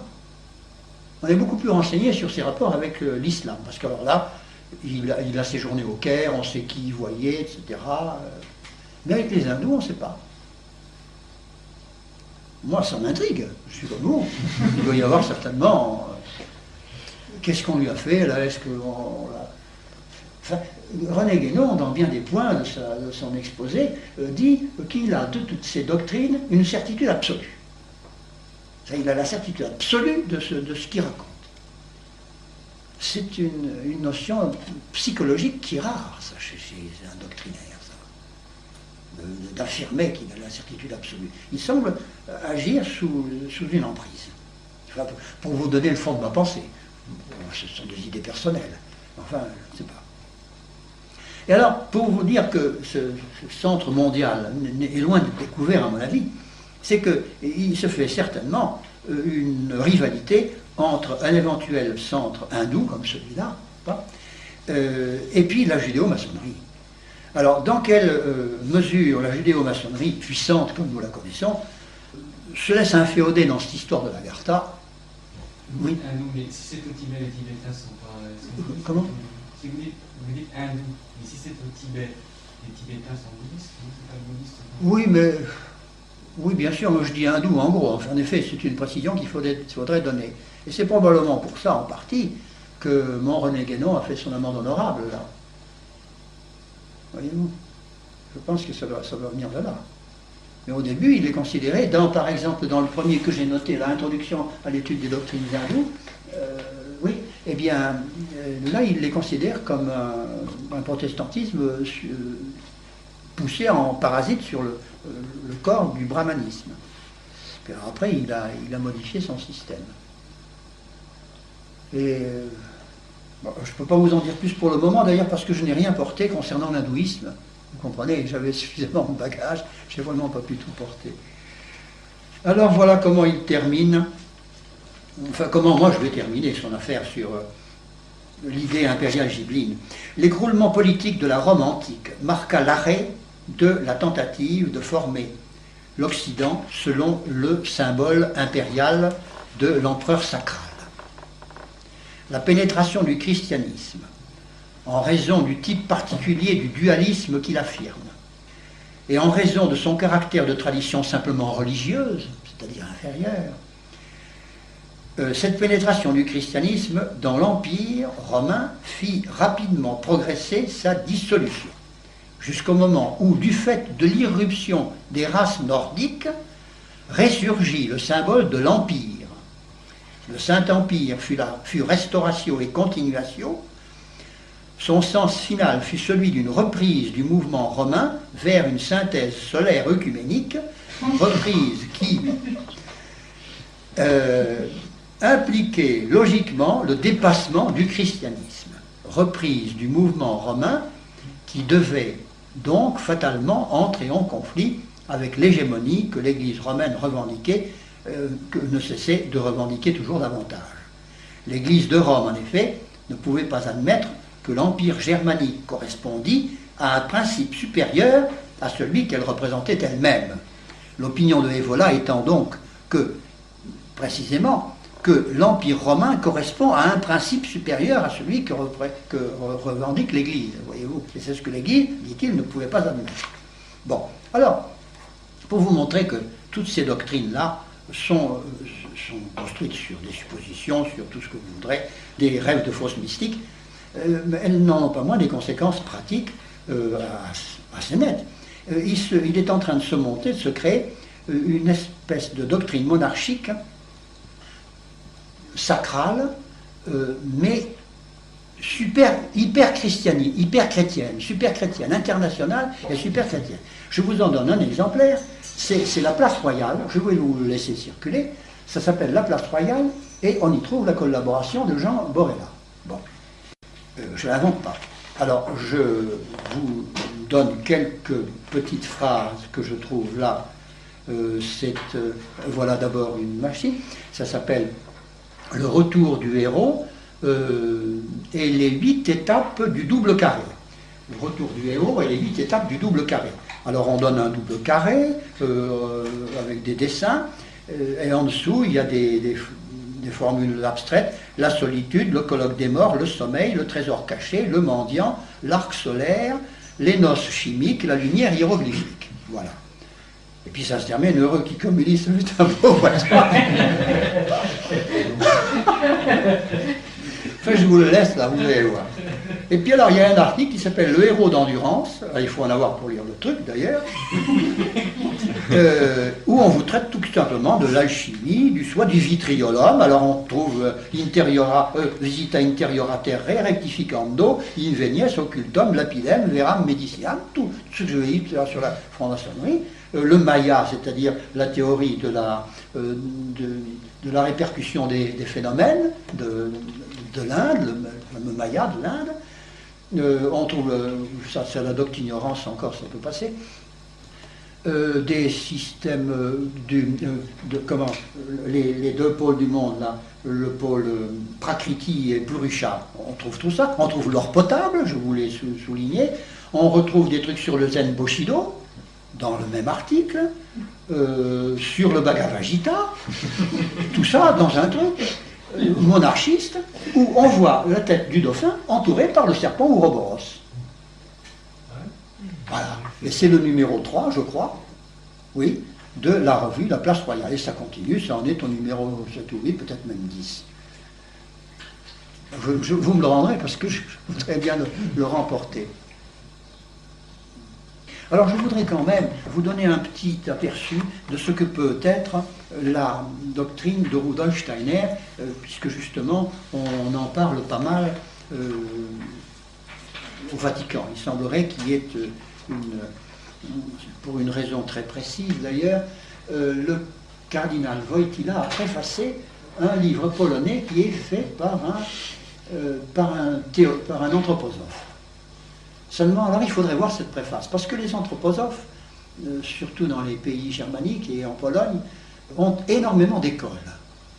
Alors si c'est simplement un livre de pédagogie, ça n'a rien d'anormal. Le cardinal Wojtyla a très bien pu préfacer une chose comme ça sans que ce soit répréhensible. Alors, Rudolf Steiner, n'est-ce pas, est donc le fondateur de l'anthroposophie.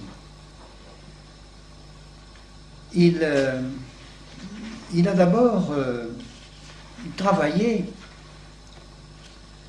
dans les milieux, je cherche sa date de naissance et je n'arrive pas à la trouver.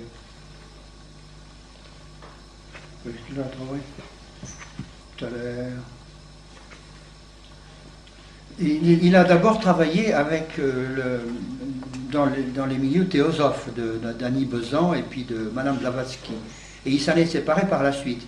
Et ces deux doctrines ont ceci de commun qu'elles, toutes les deux, elles se déclarent compatibles avec le catholicisme. Mais surtout, l'anthroposophie prétend que c'est une forme du christianisme, n'est-ce pas? Et alors ce Rudolf Steiner, n'est-ce pas, est un Autrichien. C'est un Autrichien qui est né à la frontière de l'Autriche et de la Hongrie.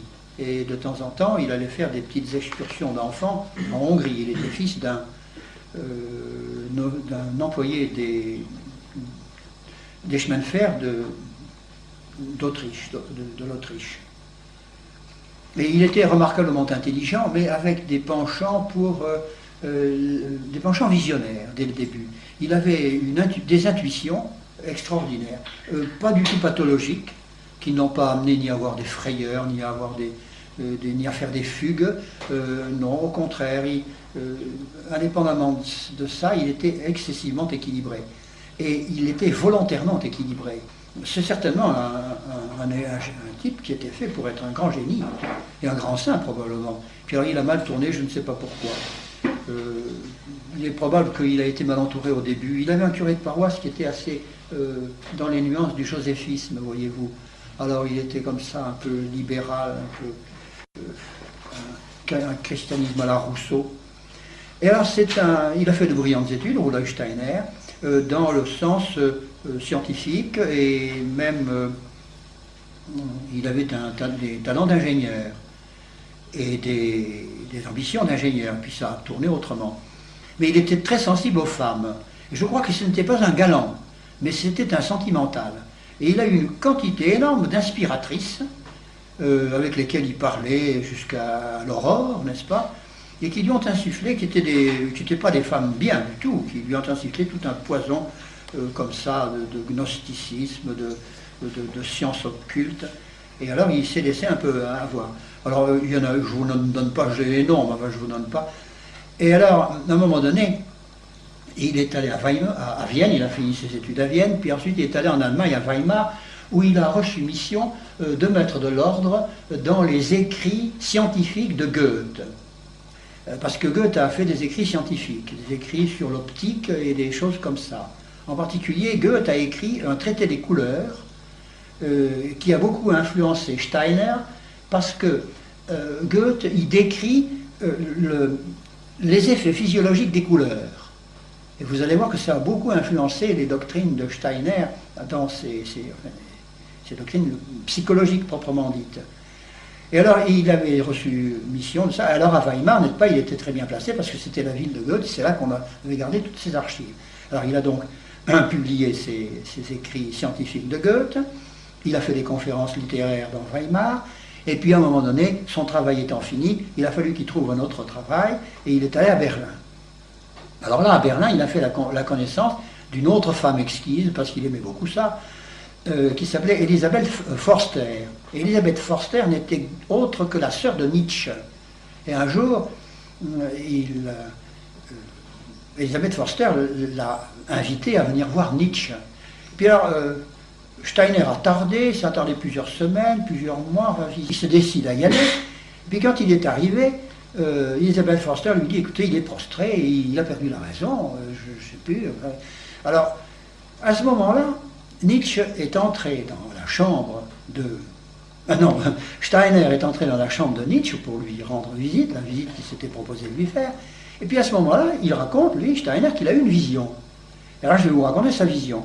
Et voici la vision que j'ai eue, c'est lui qui parle, dans cette chambre. L'âme de Nietzsche me paraissait planer au-dessus de cette tête physique, baignant déjà dans la lumière des mondes spirituels. Et ces mondes qu'elle avait passionnément, de ces mondes qu'elle avait passionnément désiré connaître avant de sombrer dans la folie et qu'elle n'avait pas trouvé. Mais elle demeurait encore attachée au corps qui l'enchaînait et qui l'empêchait de s'épanouir dans la pleine clarté de l'esprit. Alors vous voyez, c'est fin de citation. Il a eu donc une espèce de vision comme quoi il voyait l'âme de Nietzsche la planer au-dessus de son propre corps. Après ça, il se marie avec en première noce avec une veuve qui trouve le moyen de mourir quelques années après et qui le laisse veuve à son tour avec des enfants de sa femme, et qui n'était donc pas à lui. Enfin, il s'en est très bien tiré, je crois qu'il a été un homme assez correct sous le plan familial. Il s'est remarié avec une femme très intelligente, qui s'appelait Marie de Rivers, et qui l'a présentée à Annie Besant, qui venait de prendre la succession de Madame Blavatsky à la tête de la Société de Théosophie. Besant, ça s'écrit comment? Besant, B-E-S-A-N-T. Annie, 2 N, et puis Besant, B-E-S-A-N-T. C'était une londonienne, très mondaine, très jolie femme, et puis très bien, enfin, très intelligente, très organisatrice. Et alors là, il se met en rapport avec ça, et il était absolument évident qu'il allait devenir le directeur de toute la partie allemande de la théosophie. Je dis bien théosophie. Alors effectivement, il organise tous les centres de théosophie allemande, et puis alors, peu à peu, il s'aperçoit qu'il ne peut pas faire bon ménage avec la théosophie. Parce que la théosophie met trop l'accent sur l'Orient et pas assez sur l'Occident. Et parce que la théosophie ne veut pas garder d'entité christique que lui, Rudolf Steiner, veut conserver. Il veut rester chrétien, il veut rester dedans, il n'a pas l'ambition de rester dans l'Église positivement, mais il veut rester très proche du christianisme et surtout recruter parmi les chrétiens sans avoir à opérer une conversion. Vous voyez. Alors, il publie une revue qui s'appelle Lucifer. Pas mal, hein? Non pas, puis ça va se corser encore. Lucifer qui est bien accueilli, mais Lucifer en tant que porte-lumière, bien sûr. Lucifer en tant qu'un bon ange. Enfin, ça s'appelait Lucifer quand même. Et puis alors, c'est un assez gros succès. Puis alors, il y a un type qui lui écrit de Vienne, un nommé Rapoport, qui lui écrit de Vienne, écoutez, votre revue a pas mal de succès, mais la mienne aussi, à Vienne, elle s'appelle Gnosis, ma revue. Alors, si vous voulez, on peut mettre les deux revues en commun, on va diminuer nos frais et naturellement augmenter notre diffusion. Alors, ce qui est dit est fait, et la revue paraît sous le nom de Lucifer Gnosis. Et ça a été finalement la première revue anthroposophique, parce que dès les premiers numéros de parution de Lucifer Gnosis, il s'est produit un incident entre Steiner et Madame Blavatsky et Annie Besant.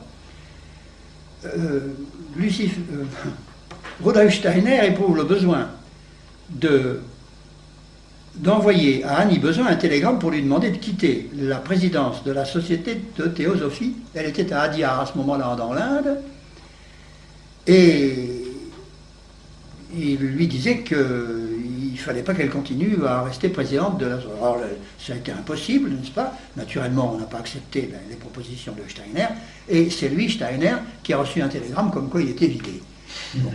Alors, bref, le voilà en train de chercher un nouveau nom à sa société. Il a voulu garder sa clientèle, et il l'a gardé effectivement, il a voulu garder sa clientèle. Et il a donc trouvé un nouveau nom, et parmi les premières communications qu'il a faites à ses nouveaux abonnés, oui, enfin, il les avait tous entraînés à ses côtés, parce qu'il était évidemment beaucoup plus populaire que Annie Besant en Allemagne et dans les pays de langue germanique. Ça a été pour leur dire, vous voyez, j'avais raison de me brouiller, parce que la société de théosophie est en train de propulser en Europe un jeune hindou qui s'appelle Krishnamurti et qu'elle présente comme le nouveau Bouddha. Alors vous comprenez bien qu'on n'aurait pas pu marcher de toute façon dans une pareille manifestation. Enfin bref. Alors le nouveau Bouddha d'ailleurs était un type intelligent, un jeune hindou très superbe, habillé à l'européenne, mais enfin très, très beau à voir. Je crois qu'il était intelligent, mais enfin ils l'ont propulsé, puis ça n'a rien donné. Au bout de 7 ou 8 ans, il a fallu qu'il revienne en Inde, et puis ça n'a pas marché, quoi. Ils l'ont présenté à la fois comme une réincarnation de Bouddha et comme une réincarnation du Christ. Alors le voilà donc à la tête de la société d'anthroposophie, voulant garder l'entité christique, parce que l'entité christique incarne la conscience collective de l'humanité. Et alors il se fait donner de l'argent, il se fait des quêtes, et il construit à Dornach, près de Bâle, un temple qu'il a appelé le Goetheanum, en souvenir de Goethe, dont il s'était tellement occupé. Et c'est un bâtiment qui était en bois. Et ce bâtiment, après 2 ou 3 années d'existence, a brûlé un 31 décembre. Il y a des gens qui n'étaient pas contents des environs, qui ont fichu le feu à ce truc-là. Ça a brûlé. Ben, il a recommencé aussi sec dès le surlendemain, il a fait des plans, il a de nouveau obtenu de l'argent, et cette fois-ci, il l'a construit en ciment armé. De Steiner, qui avait un génie d'organisation extraordinaire, et puis un génie de pédagogie. Puis c'était un bon écrivain qui pondait des livres, c'était sont certains, qui faisaient des conférences très suivies. Alors il faisait des cycles de 10 conférences, et puis une fois qu'il en avait fait 10 ou 12, il publiait un bouquin sur ces 10 conférences. Alors on a ainsi tout son cycle d'enseignement, c'est très... Mais alors, sa spiritualité, comme vous allez voir, est extraordinaire. C'est extraordinaire. Le Goetheanum de Bâle existe donc maintenant encore. Et il a été à un moment donné, un de ses livres qui a paru d'emblée en français, a été préfacé par Édouard Churet. Édouard Churet qui avait déjà publié les Grands Initiés, vous savez, les Grands Initiés de Churet. Churet a écrit un bouquin qui s'appelait Les Grands Initiés. Alors Churet fait l'éloge de Rudolf Steiner en disant que le christianisme est sur le point de mourir et qu'il est temps de trouver une doctrine pour lui succéder. Et que Rudolf Steiner lui paraît très indiqué pour jeter les bases de cette doctrine pour succéder au christianisme. Et alors, il a donc créé une société d'anthroposophie. D'abord, il faut que je vous donne le nom exact du Goetheanum. Le Goetheanum a comme nom exact l'Université libre des sciences de l'esprit. L'Université libre des sciences de l'esprit. Parce que tout tourne autour du Goetheanum et il faut mieux connaître sa raison sociale réelle. Alors voilà l'entraînement qu'il propose à ses candidats quand on veut rentrer dans l'organisation anthroposophique. Il y a une marche à suivre qui conduit d'abord à l'initiation au petit mystère, puis à l'initiation au grand mystère. Mais je n'ai étudié que l'initiation au petit mystère, et vous allez voir, c'est déjà suffisamment corsé. C'est pas plus étonnant, vous allez être un peu étonné, un peu éberlué d'ailleurs, encore une fois, mais c'est pas plus étonnant que le zen. Et ça tient un petit peu du zen. Vous allez voir comment, si vous connaissez un petit peu la méthodologie du zen. On demande au candidat d'exercer sa concentration mentale sur des objets autant que possible végétaux pour commencer. Alors on leur dit, vous allez observer longtemps, le plus longtemps que vous pourrez, un bouton de fleur ou en cours d'épanouissement ou quelque chose qui est en train de s'épanouir, ou bien alors vous allez observer des objets comme des souches par exemple qui sont en train de dépérir, de se flétrir, de se pourrir. Et vous allez observer ça le plus longtemps que vous pourrez, vous faisant à vous-même vos propres discours, et puis vous disant, ben voilà un truc qui était très beau il y a quelque temps, maintenant c'est une souche qui, etc., etc. Alors dans un premier temps, on leur demande de concentrer donc leur esprit, de se gymnastiquer jusqu'à ce qu'ils commencent à faire un peu corps avec l'objet qu'ils contemplent, voyez-vous. Et puis dans un deuxième temps, on leur demande de s'observer en train d'observer. C'est-à-dire d'observer l'écho, sur eux-mêmes, l'écho de ce que produit l'observation sensorielle. Alors ils vont avoir ainsi un écho, et ils vont observer cet écho. Et cet écho, ils vont le considérer comme objet d'observation. Alors ils vont majorer en eux cette sensibilité observatrice, voyez-vous. Ils vont majorer en eux cette sensibilité observatrice. Et ils vont faire naître un objet écho qui va se calquer sur l'objet sensoriel qu'ils voient. Voyez-vous, cet objet écho, ils vont finir par le voir. Et le voir dans une espèce de halo qui sera un halo coloré. Et un halo coloré qui est certainement objectif et qui correspond avec une réalité psychologique, parce que ce halo coloré n'est pas coloré de la même façon pour les différents objets, mais est coloré de la même façon pour tout le monde. Du moins, quand on ne va pas trop loin dans la spéculation, dans la cogitation, si vous voulez. Mais au départ, c'est certainement objectif. Et on leur dit, parce on les suit, il y a des moniteurs qui les suivent de semaine en semaine pour voir où ils en sont, et on leur dit, ben, quand vous savez ça, vous avez observé la face spirituelle de l'univers. C'est ça l'esprit, voyez-vous. Vous avez observé la face spirituelle de l'univers. Et alors ça va se corser en ceci, que ils vont donc se déplacer dans un univers dont ils verront à la fois la réalité objective et en même temps la radiographie dans leur petit système à eux, dans leur écho psychologique. Il y aura donc un double univers. Et on va les exercer pendant de longues semaines à cette double observation, ce qu'ils appellent la double attention. Voyez-vous, ça c'est très important.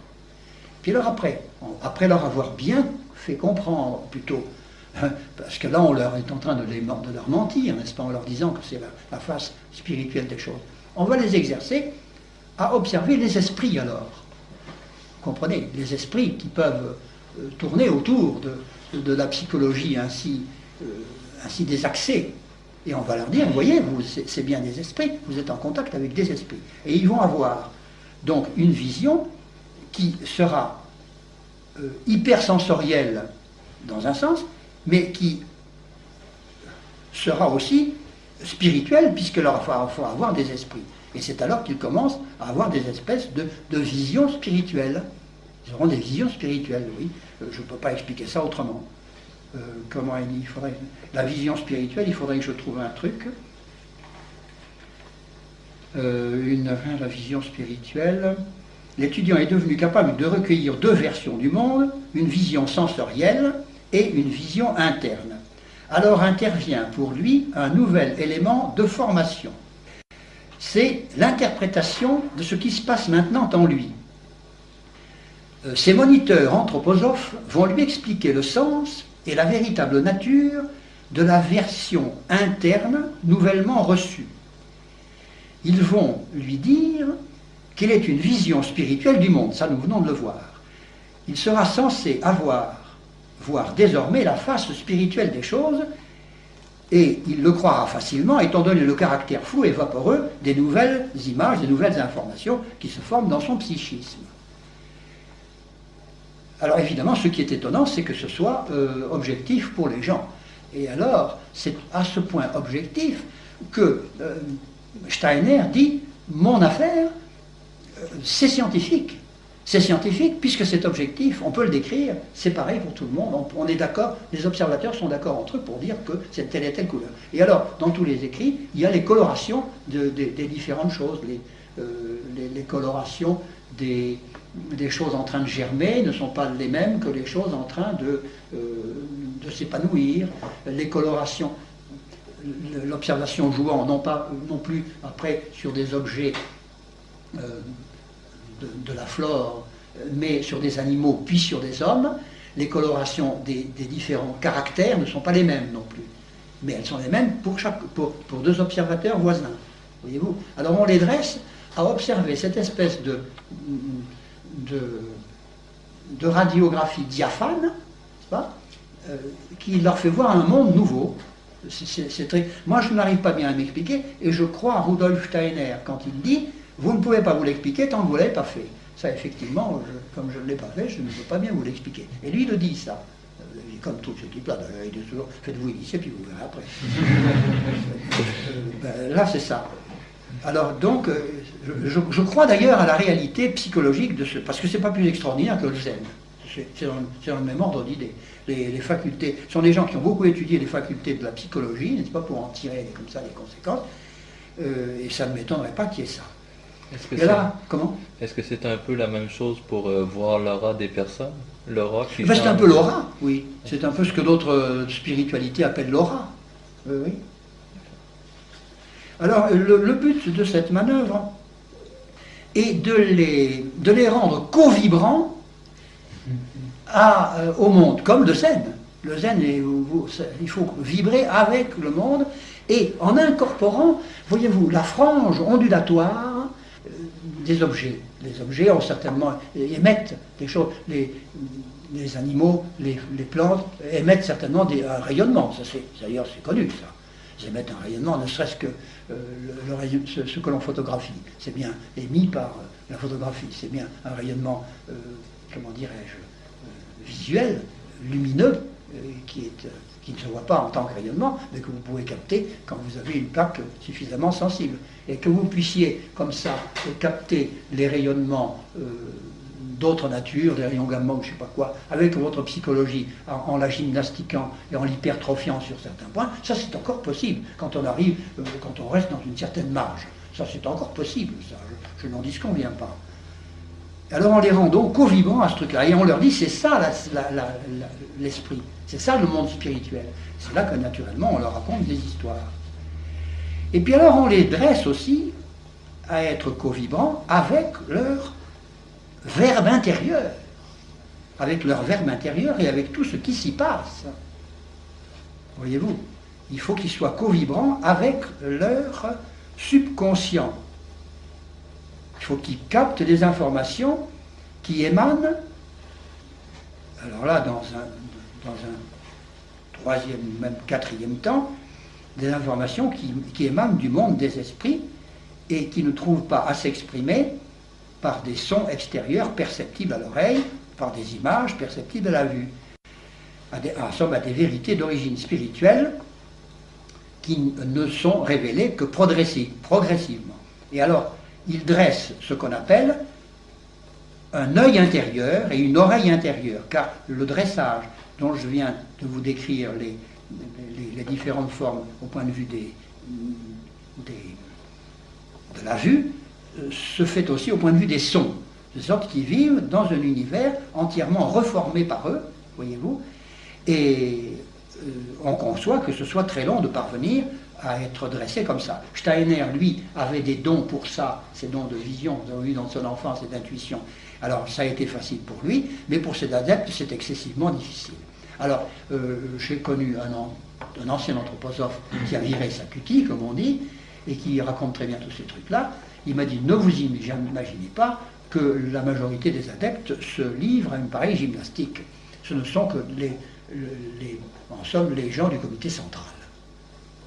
Ils sont, mettons une vingtaine, mettons une cinquantaine, si vous voulez, mais il n'y en a pas plus qui se livrent à ça, parce que c'est excessivement long. Ils parlent de plusieurs années, n'est-ce pas, de dressage, suivi par un moniteur. Alors vous voyez un petit peu le genre, c'est une suggestion épouvantable. Mais il y a des ambitieux qui sont capables de se livrer à ces trucs-là. Et alors il y en a des bibliothèques entières. Moi, il y a un type, il n'y a pas longtemps, qui m'en a apporté 40 kilos.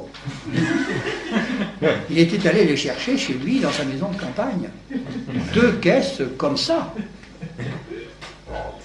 Alors, naturellement, je ne les ai pas lus. Et c'est dommage, parce que j'aurais pu vous expliquer ça bien mieux. Ça aurait duré une semaine. Alors, on va donc les dresser à examiner, donc à se rendre co-vibrant, comme je le disais, à cette espèce de frange émanatoire, de frange vibratoire qui émane des objets, des individus, des êtres charnels, des êtres en vie, et puis en même temps à leur subconscient et à tout ce qui s'y passe, c'est-à-dire à toutes les visites spirituelles qu'effectivement le subconscient reçoit. Et tout ça va être pris en compte comme si c'était de l'esprit, sans discernement des esprits, comme nous l'avons vu à maintes fois. Ça va être pris en compte de la même façon. Tout ce qui est esprit, c'est bon.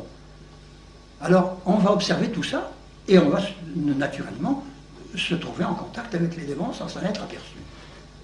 Alors on a donc dressé en soi l'œil spirituel, et on a, paraît-il, les premières illuminations.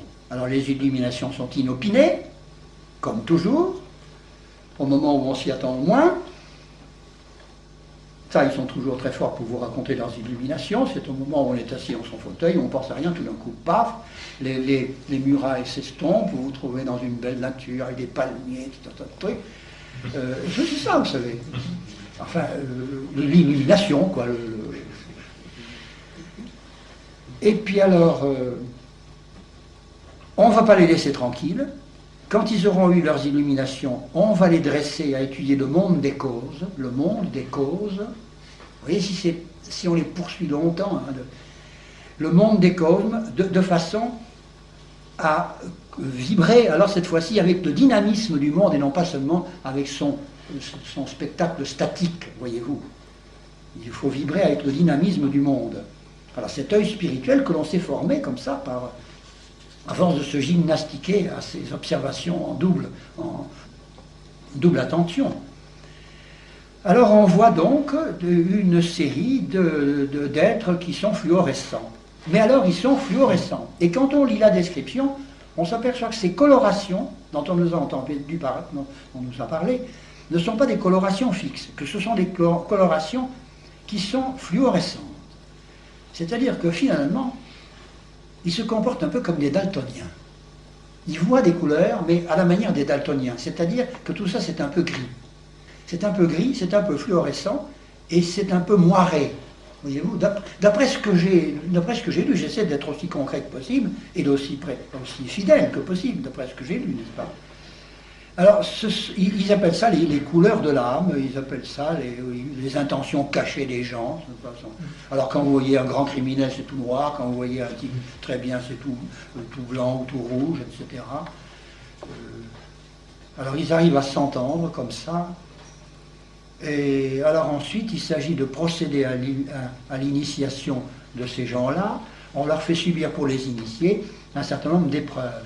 Alors comme toujours, l'épreuve du feu, l'épreuve de l'eau et l'épreuve de l'air. Ça c'est... Je vais peut-être dépasser mon temps, mais je vais le faire vite parce que je ne pourrais pas y revenir. C'est tellement... les initiations, n'est-ce pas? Alors, l'épreuve du feu, l'épreuve de l'eau et l'épreuve de l'air. C'est ça, ça commence donc par l'épreuve du feu. On les fait passer, voyons, il faut qu'ils voient une vision occulte. Ce qu'il voit et ce qu'il entend se dérobe à l'œil et à l'oreille physique. Pour la vision sensorielle, ils sont recouverts d'un voile. Ce voile tombe devant le candidat, suivant un processus que l'on peut appeler un phénomène spirituel de consomption. C'est pourquoi l'on nomme cette première probation l'épreuve du feu. Ah oui, parce que les choses sont consumées. Attendez, comment est-ce qu'on l'amène à cette consomption? Je ne me rappelle plus. Nous avons déjà noté que pendant l'étape préparatoire, l'étudiant s'exerçait à percevoir simultanément, c'est bien ce que nous avions dit, n'est-ce pas, la vision physique et la vision occulte, occulte et colorée des choses. Il a cultivé longtemps cette double vision. Alors cette fois, au cours de l'épreuve du feu, qu'on lui propose, n'est-ce pas, il doit s'efforcer de supprimer, c'est ça, de supprimer la vision physique pour ne plus laisser apparaître que la vision occulte. Vous voyez, c'est ça l'épreuve. Supprimer la vision physique pour ne plus laisser apparaître que la vision occulte. Alors la vision physique ayant été consommée, on prend une consomption, on appelle ça l'épreuve du feu. Bon, ça c'est la première épreuve. Alors bravo, ils ont subi ça, on va leur faire subir l'épreuve de l'eau. Les moniteurs qui surveillent l'entraînement initiatique du disciple vont lui imposer une certaine tâche à accomplir. Mais là, moi je suis très curieux, j'aurais voulu savoir quelle tâche. Ils ont une certaine tâche à accomplir, un truc qu'on va leur faire, mais on ne dit pas quoi. Alors, c'est pas très clair tout ça. Les documents écrits ne donnent aucune précision sur la nature de la tâche qu'on va leur imposer. Il est donc vraisemblable qu'elle est laissée à l'appréciation des moniteurs. On va mettre le candidat à l'initiation dans la nécessité de prendre une certaine décision en tenant compte uniquement des données qui lui sont fournies par l'œil spirituel. Voilà ce à quoi on veut l'affronter, n'est-ce pas? Ainsi, on verra s'il est vraiment familiarisé avec son univers spirituel. Alors, deux points ouvrés les guillemets, pour celui qui est arrivé à ce degré d'entraînement, il existe des devoirs qui ne sont plus déterminés par aucun mobile extérieur. Ce ne sont pas des circonstances du dehors qui doivent le guider dans ce domaine, mais bien des règles de conduite qui lui ont été révélées par le langage caché. Je ne sais pas ce que ça veut dire ça.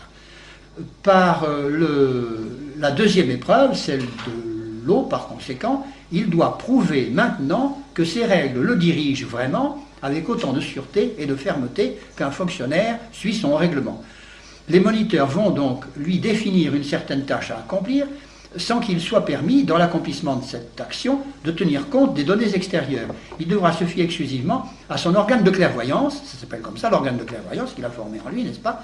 Alors dans ce but, la citation continue, le candidat doit se sentir placé à un moment de son entraînement face à une certaine tâche, c'est toujours la même chose, il doit accomplir une action en s'inspirant de ce qu'il a perçu pendant la période de préparation et d'illumination. Et cette action elle-même, il doit la déchiffrer dans le langage des signes. S'il sait reconnaître son devoir et agir en conséquence, il aura subi l'épreuve victorieusement. Alors, pourquoi cette épreuve s'appelle-t-elle l'épreuve de l'eau? Parce que, écrit Steiner, le candidat perd le sol ferme que procurent les conditions extérieures, n'est-ce pas, de même que s'il était en train de nager dans une eau profonde. Il n'a plus aucun... il est obligé de prendre une décision sans avoir de repère, ce que j'ai compris.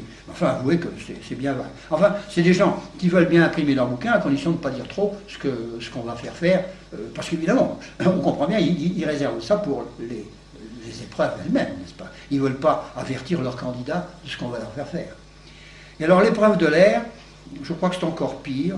Ils ont une décision à prendre et ils doivent la prendre en écoutant uniquement non plus leur moi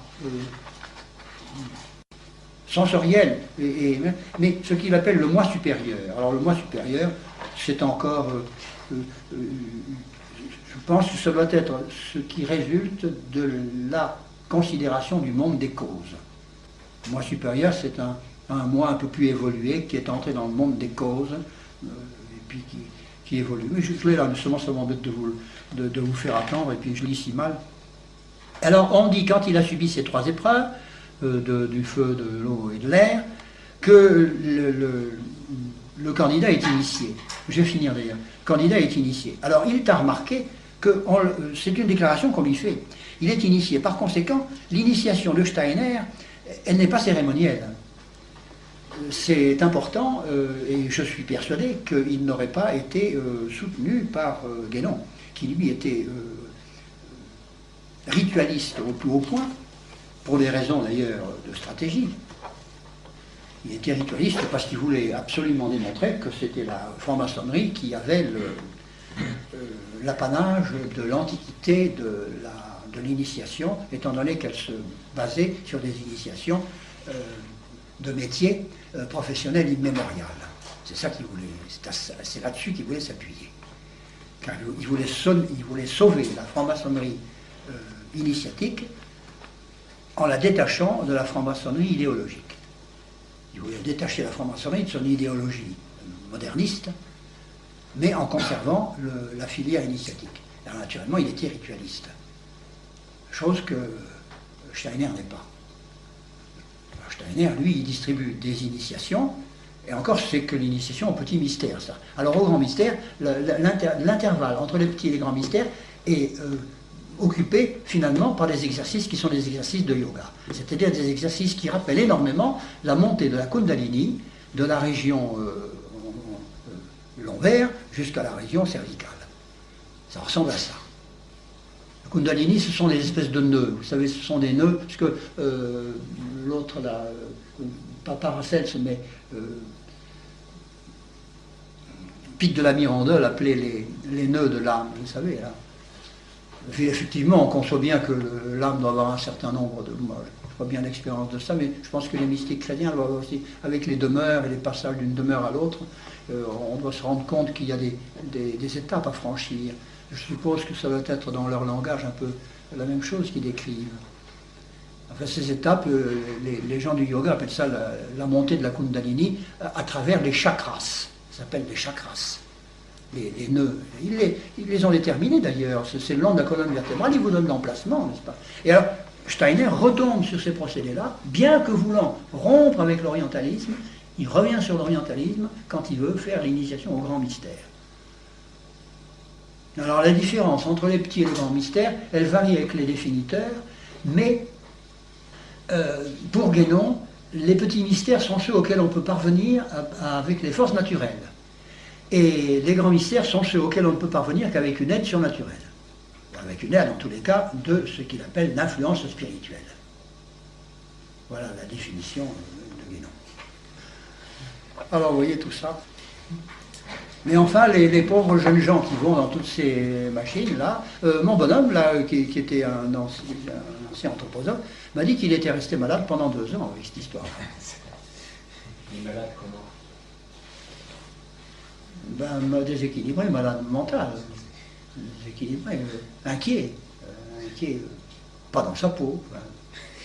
Pourtant, c'est de souche paysanne très solide, un type très très intelligent. Il en est sorti comment? Ben, il en est sorti parce qu'il a pris un métier qui l'a intéressé, et il a fait valoir d'ailleurs ce qu'il avait appris chez les anthroposophes, c'est-à-dire ses talents pédagogiques, qui sont considérables. Ce Steiner-là, quand il était étudiant, On lui a confié un enfant dont personne dans sa famille ne voulait plus s'occuper parce qu'il était paralysé et il était complètement poliomyélitique. Eh bien, il en a fait un docteur en médecine. Avec une patience phénoménale. Il est resté attaché à ce type. C'est curieux, ces gens qui ont des vertus naturelles prodigieuses et puis en même temps des perturbations d'esprit comme ça.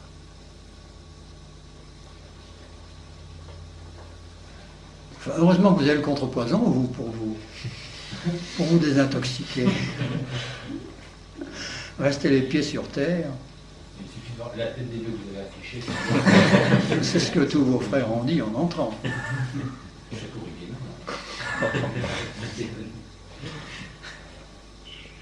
c'est quoi le chapeau qu'il a? C'était un chapeau de Mahométan. C'est la petite calotte des... C'est qu'on met le turban. Oui, oui, oui. Alors nous aurions demain, si ça ne vous fatigue pas trop, enfin vous me direz, le mécanisme de l'initiation.